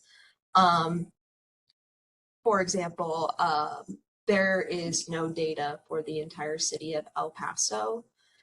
And so the objective for this is to build a better database for categorizing dust using 22 years of data from ASOS and AWOS sensors across the US from 2000 to 2022 that was free to the public.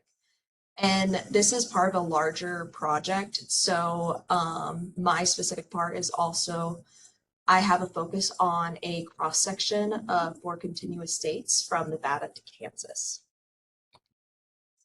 So to get into the data a little, so I mentioned that we're using ASOS and AWOS, which are the automated surface observing system or the automated weather observing system. This is a joint project with the FFA, the DoD, and the NWS. These are stations, if you're not familiar with them, that are found at airports and only at airports across the United States. And it's one of the US's main surface weather observing network. And we are basically using the MEDAR data from those stations to build this database. And we are specifically pulling that data from the Iowa Mesonet, which has one of the largest bases for this data. So here is the map of my selected states. I am doing Nevada, Utah, Colorado, and Kansas. We have a combination of 12 ASOS and AWOS sensors in Nevada, 13 in Utah, 34 in Colorado, and 26 in Kansas, coming out to a total of 85 stations. And so how am I identifying this dust event? So we are using the World Meteorological Organization's definition of a dust event. So in the data, I'm looking for a visibility of 10 kilometers or less, a wind speed of 6 meters per second or more, and a weather code, which Felicia previously mentioned, which is just a brief description of what event could have possibly been occurring. So this can be blowing dust, or dust storms, which is BLDU, DU, and DS. But these codes can only be implemented by an observer, and only a few stations nationwide have a on-hand observer. So most weather codes are automatically inserted to the station. An example of this code is haze, and also just NAN, which is no code available.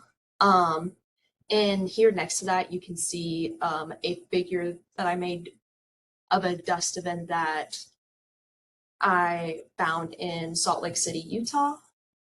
And just here, you can just see that rise in wind speed, and then as the visibility gets close to the event, it drops off, then goes back up and continues. And this, once again, was made from data that I took using the ASOS and AWOS. So after we identified a bit, I then go to confirmation, which is looking at local PM10 and PM2.5. This can also include using the CSN and improved networks. And then from there, I can also look at local, like ASOS and AWOS stations that are nearby, whichever station I'm looking at, to see if they also have a rise in PM during the event I'm looking at. And then I can also look at satellite images to see if I can physically see that event happen. So to go into some preliminary results, the two states that I have results for are Nevada and Utah, and I want to state that Nevada I have gone through confirmation, but Utah I have yet to do so. So for these two states, there's 4 AWOS and 21 ASOS stations. And in Nevada, we saw 2,113 dust events, and in Utah, we had 1,572. And to go into some brief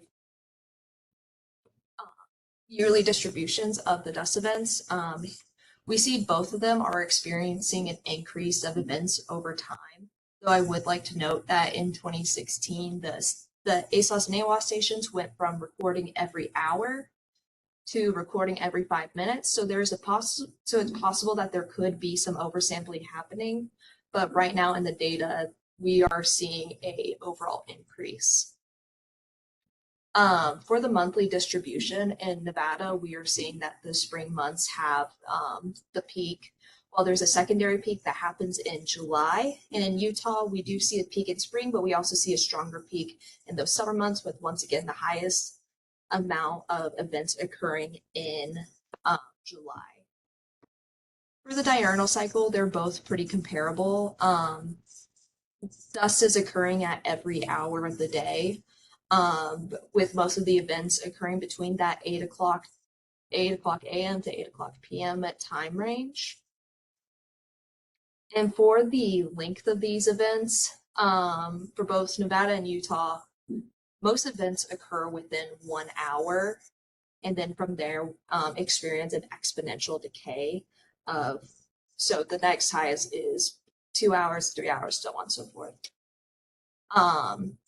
Though I would like to say down there at the bottom, you see that there's 10 hours or greater.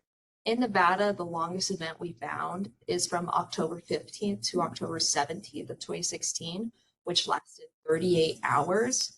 And in Utah, the longest event that I found was October 29th to October 30th in 2003 that lasted 39 hours. So to get into the next part, the dust storms versus blowing dust events. Dust storms, they have a visibility reduction of 1 kilometer or less, while blowing dust has a visibility between 1 and 10 kilometers.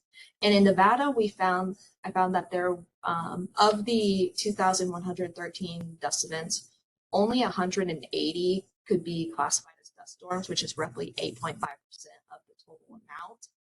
And the remaining 1,933 were blowing dust events. And in Utah, of the 1,572 dust events, 63 or 3.9% were dust storms, while the remaining 1,553 were blowing dust events, which is interesting because most people, when they see any dust event, call it a dust storm, but dust storms actually, from what we are seeing, make up the least amount of the dust events we see. So here's our visualization of the max wind speed. Here, the dust storms, they tend to have a higher wind speed than the blowing dust events, but the blowing dust events, while having a lower wind speed, do have a lot more outliers, both in the Nevada and Utah cases.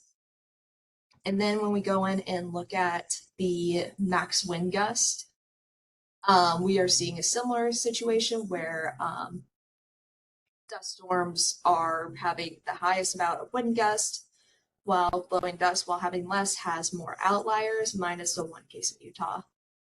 And with that, that's the end of the results I currently have. I would like to thank the National Science Foundation, my advisor, Dr. Koen Ardendrier, and Texas Tech University Department of Geoscience. Thank you.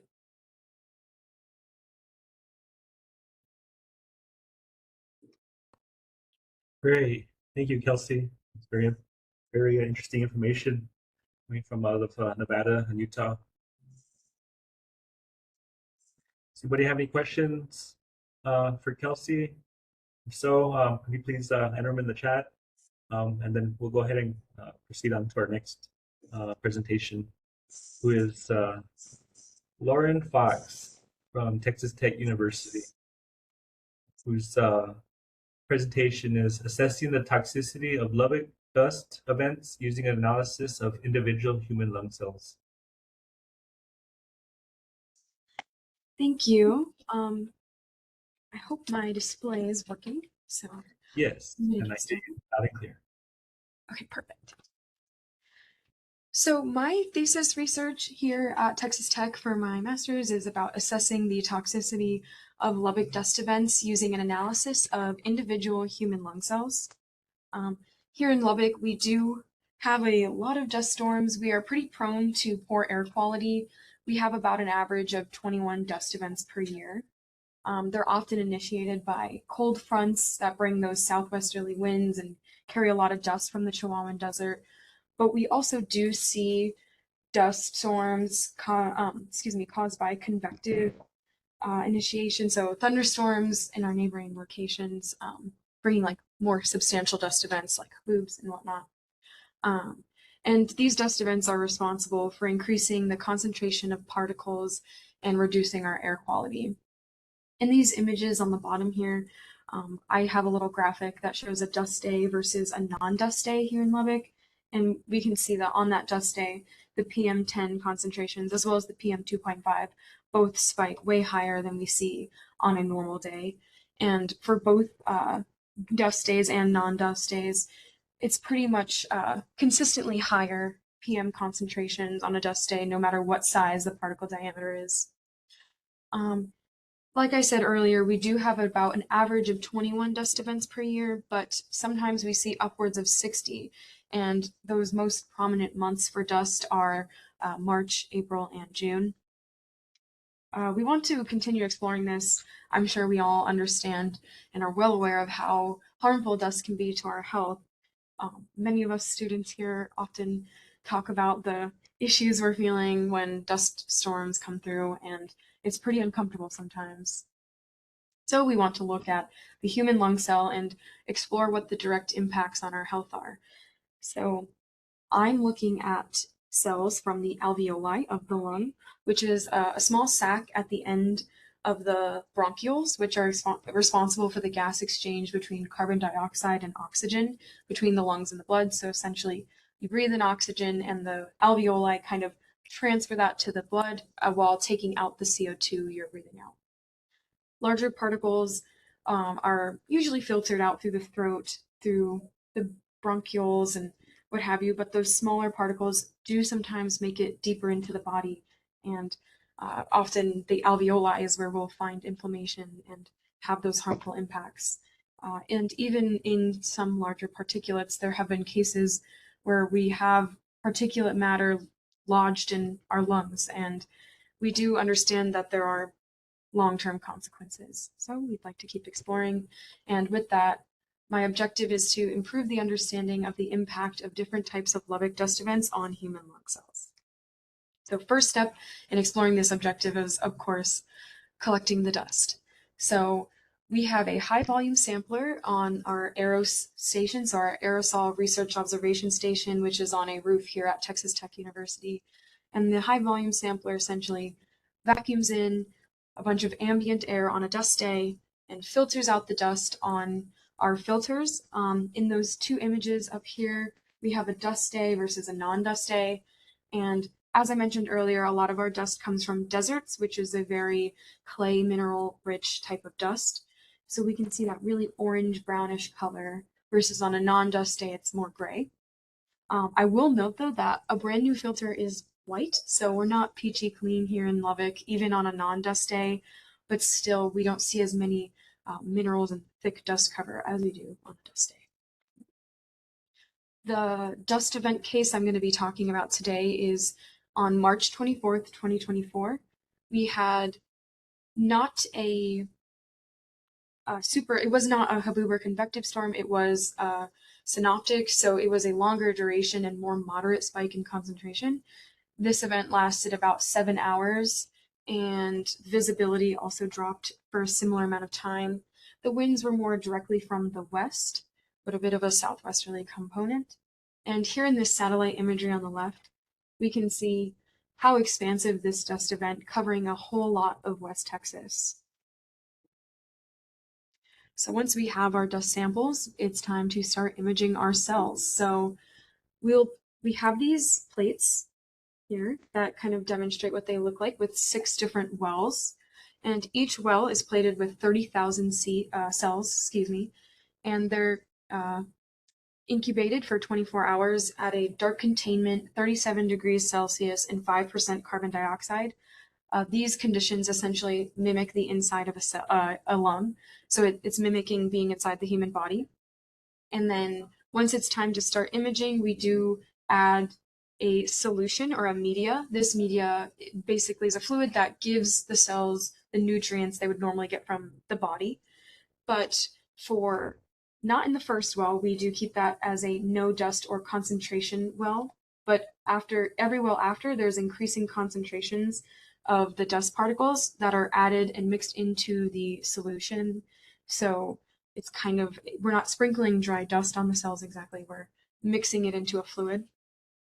Then once they're under the microscope, 10 positions per well are selected, so 60 positions in total per experiment, and they're pictured every 15 minutes.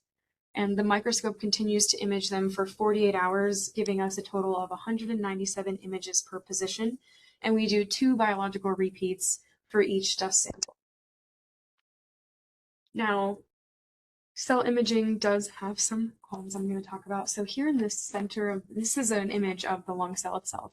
In the center here, that is the nucleus of the cell, which when a cell divides or dies, that's what changes first. The nucleus divides and then the cytoplasm kind of builds around it. So this is what a microscope image would look like of one position of a well.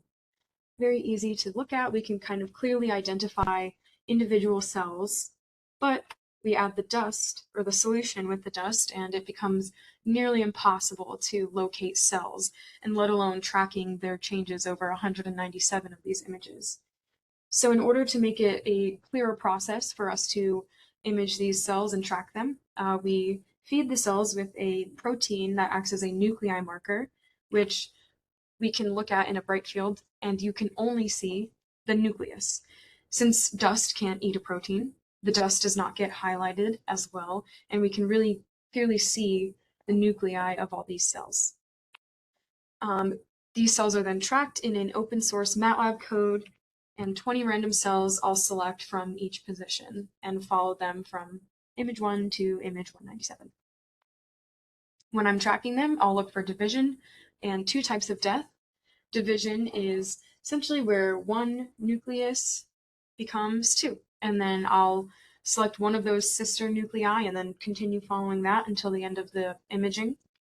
Apoptotic death is one type of death we look for. This one is considered more planned, more mechanized.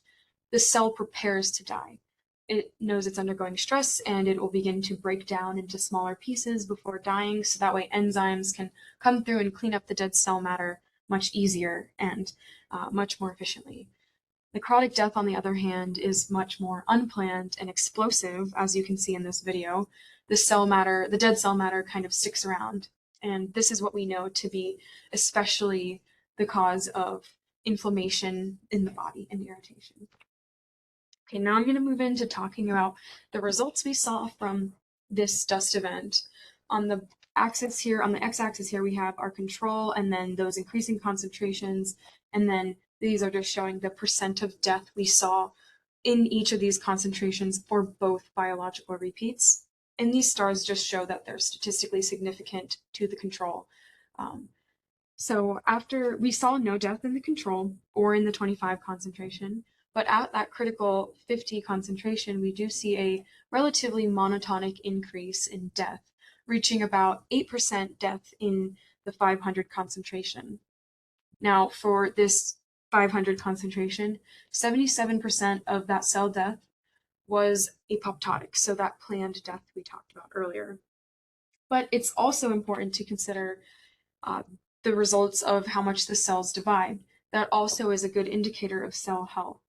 So in 0 and 1 divisions, so on this left image, we are showing the 0 and 1 times a cell has divided, and on the right image, it's the 2 and 3 divisions. Based on my data, we saw the cells would divide most often 3 times in that 48-hour period. And these results do not include any cells that have died, so this is only cells that stayed alive the entire experiment. So after that critical 50 concentration, we do see they start to increase in the amount of times they're dividing fewer times. And that is somewhat made up for in this right image, where those 3 divisions start to decrease after that 50 concentration. We can also take a look at this from the time between divisions, where we saw most often it was dividing about every 15 or so hours in the control, and then by the time we reach that 500 concentration, it's approaching a 20-hour between divisions. So we do see that it starts to change in toxicity after that 50. The next steps for this experiment is to perform a chemical analysis and essentially identify any trends between the minerals and the heavy metals we find in the dust samples and compare that to results, as well as analyze May 17th, 2022, a more short-winded but quick and intense spike in PM and drop in visibility. And with that, I would like to thank Texas Tech University and the CH Foundation for donating the microscope. And that is the end of my presentation. Thank you.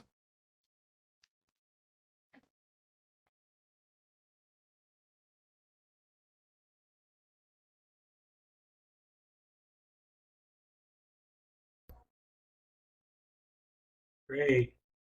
There's some information, interesting information regarding the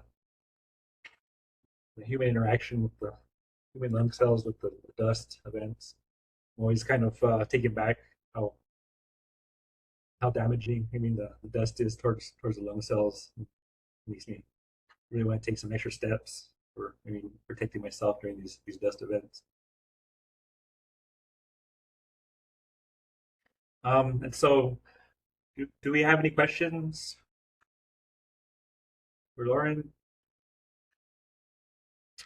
If not, then we'll go ahead and go on to our next presentation, who is Melody Martinez Manahan, also from Texas Tech University, whose presentation is evaluation of different calibrations for PurpleAir sensors in the semi-arid Panhandle region of West Texas. Great, thank you so much. Let me make sure that this is full screen. Can you see everything okay? Yes, however, I see it in presenter mode. Okay, perfect. Thank you so much. I All think right, we'll well, hello everyone. My name is Melody Martinez. Oh, Yeah. sorry. Display. Is that better? Yeah, there we go. Perfect. Thank you. Okay, sorry about that. Hi everyone, my name is Melody Martinez and I am a second-year master's student here at Texas Tech University studying under Dr. Karine Arden-Dreyer. Today I will be talking about what I've been working on for my thesis, which is evaluation of different calibrations for PurpleAir sensors in the semi-arid Panhandle region of West Texas. So just to start off, we all know about particulate matter and about the different size classifications, but for me and my studies, we're going to be focusing on PM10, which is a lot of the dust that it is mostly composed of. And of course, there's a lot of health costs, such as 7 million deaths annually. There's tons of respiratory and cardiopulmonary diseases that come from particulate matter, and overexposure can lead to premature death, heart disease, lung cancer, stroke, diabetes, so many different things that happen with the health costs. But there's also economic costs. For every 1 microgram per meter cube increase in daily total PM 2.5 exposure, there's about $310 to $390 million lost due to that work loss. So moving into the next part, how we monitor aerosols, we have different ways of doing that. We have our reference sensors through improved sites, and we also have EPA down here on the bottom too. Our improved sites, we notice a lot of them are concentrated towards Southwest Texas, but we don't see many throughout the rest of Texas at all. And with our EPA, we see them concentrated majority on the eastern part of Texas, and there's not many over the heart of Texas and where we're at in Lubbock. But we have different ways that we can have our reference units. So we have our TEOM, which is that oscillating microbalance, and it provides gravimetric mass measurements of PM 2.5 and PM10. And we have our BAMs, which is the beta attenuation mass monitor, which is a designation for PM 2.5 using beta ray attenuation for real-time mass concentration measurements of particulate matter on a filter tape. But here at Texas Tech, we have our GRIM model EDM 180, which is an optical sensor. And it gives us hourly values and measures very well for PM 2.5 and for PM10. But we also have our low-cost sensors, which are much easier for us to keep track of. They have advantages and disadvantages because they're low cost. They're very accessible and easy to use, but as a result of them being low cost, they're not as efficient, they're not as accurate. So they need some sort of calibration in order for them to be more accurate. And they also have an expiration date. This is known as drift with our low-cost sensors. So after a certain amount of time, they can't be used anymore, or else they start to have a bias towards certain values. But there's also not that many located across certain areas, rural areas. So there's not that much spread in certain locations either. So there's advantages and disadvantages of what we have for our reference monitors and our low-cost sensors. Moving on to our PurpleAir sensors, which is what I'm going to be focusing on. Sensor calibration is essential for data interpretation. There's a lot of different literature out there regarding calibrations for PurpleAir sensors. They use all kinds of different meteorological measurements such as temperature, dew point, and relative humidity. But there are other variables that you can incorporate as well, depending on where you're located throughout the United States or even the world. But it depends on various different things. You can use a multilinear regression or a linear regression. We have noticed that whenever there have been calibrations incorporated for PM 2.5, such as smoke in Arden Dreyer et al. 2020, it's able to significantly improve, and our PurpleAir sensors can measure those smoke events much better after calibration. But our PurpleAir sensors do not measure dust very well at all. In Cosmopoulos et al. 2020, they were observing the PurpleAir sensors behavior on regular day versus dust day. So we see that in red for our regular day, and our blue is just a dust day. So we can see there's overestimations and underestimations depending on what it is. It is usually an overestimation of regular days for PM concentrations, while they see an underestimation of concentrations during dust events. And we can also see this in other literature as well, but this was just one example that I decided to include. So this brings me to my thesis objective, which is to assess the performance of PurpleAir units in a semi-arid environment and develop and test various calibration equations using data from 3 PurpleAir sensors here at Texas Tech University to see if it can try to detect dust events. So we have these 3 sensors here, PAA, PAB, and PAC, that we'll be using for this analysis. So about the PurpleAir sensors themselves, they have 2 subunits within them.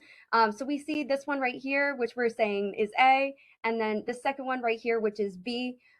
They have inlet holes that bring in those particles, so we can see that PM concentration and those PM values because of those inlet holes. And because they have 2 units, that allows us to assess how good those PurpleAir sensors are measuring that PM.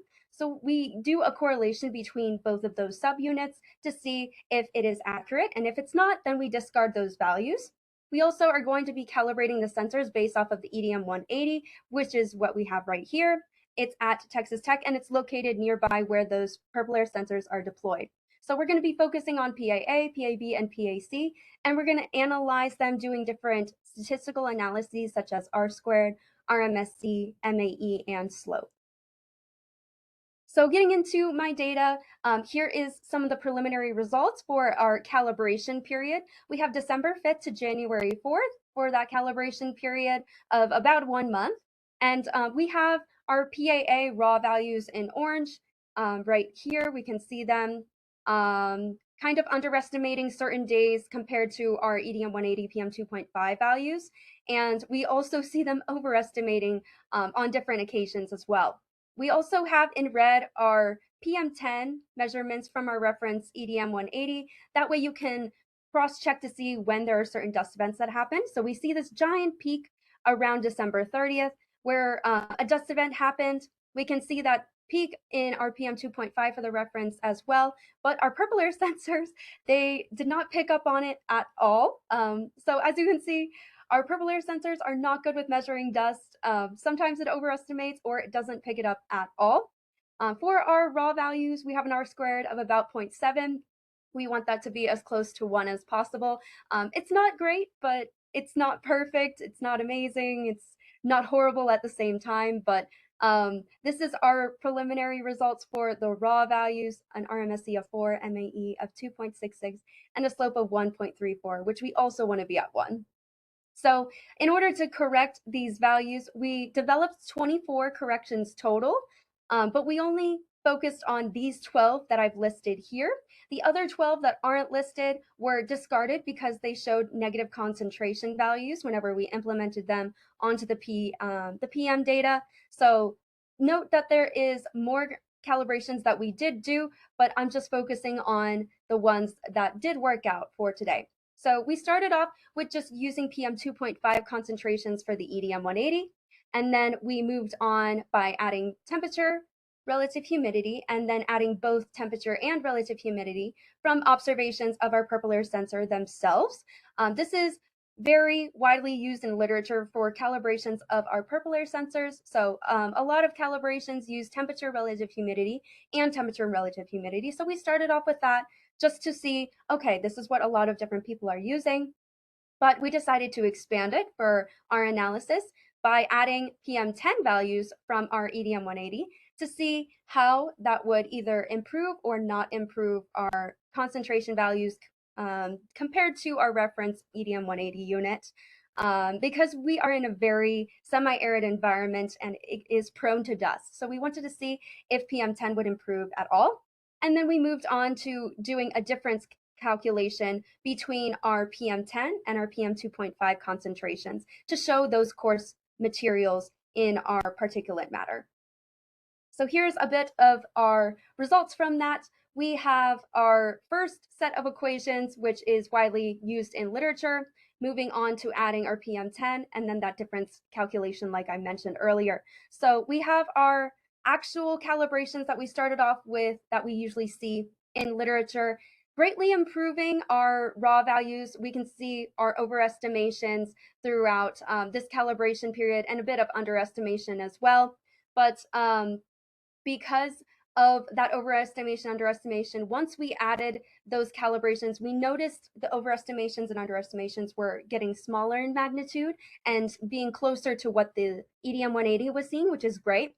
But we also noticed with our relative humidity equations, once we added that into our calibration, it gave us a little bit of negative results. But overall, all of the other equations worked out well.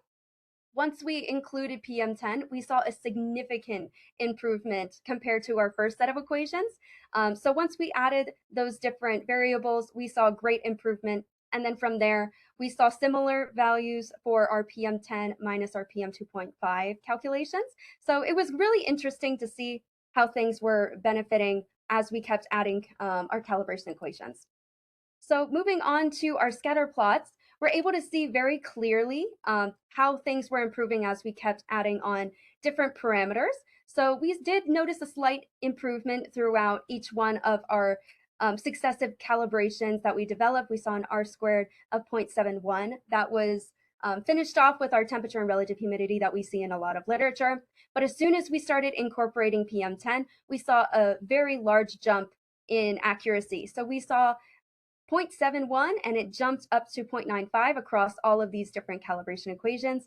And then it went to 0.93 when we did that difference calculation. So we can see that once we added PM10, it did significantly improve our observations here.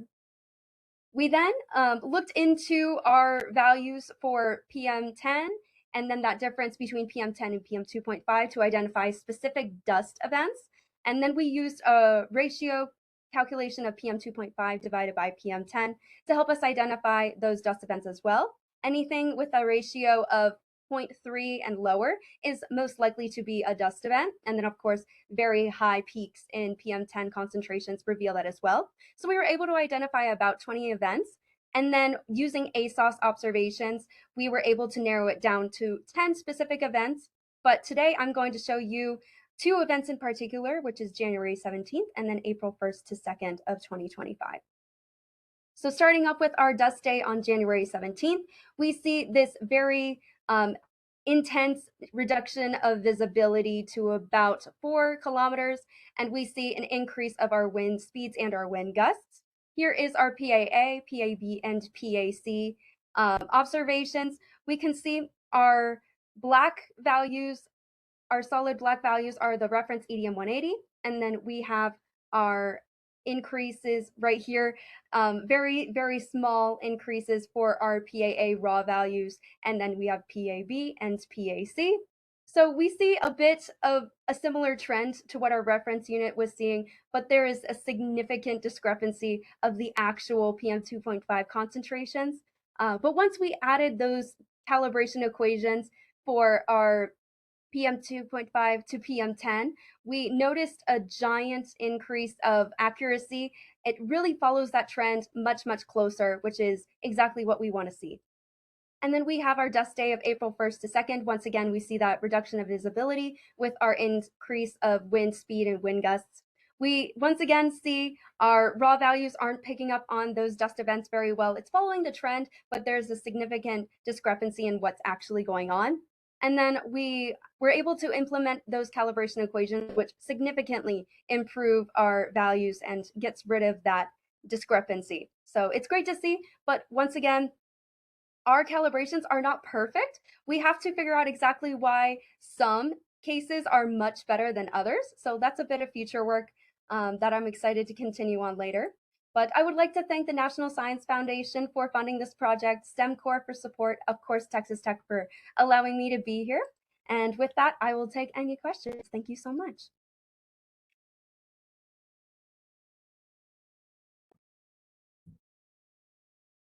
Great, thank you for that presentation, Melanie. Very interesting information regarding the PurpleAir sensors. And so that PM10 and PM2.5 correction was pretty profound there, very compelling. And so, does anybody have any questions for Melody? I guess one of the benefits of being last is that you have time for more questions. But one thing I did find out regarding our chat is that some of the chats weren't going through. So if you tried to chat and had a question and it didn't go through, please send it directly to me, and I'll make it way to the proper presenter so that we can get an answer, and we can keep that conversation going if need be. But other than that, this does mark the end of our symposium, and so this was a pretty jam-packed morning full of presentations, and I'm gonna have to go back to the video and go through them again because there's so much information that I have to go through it again to be able to absorb some of that. Which we will have our video recording on our YouTube channel here, and probably the next week. I'll give it about a week before it gets posted on, so that you can be able to view and maybe refer other people that were not able to make it today to be able to see the presentations.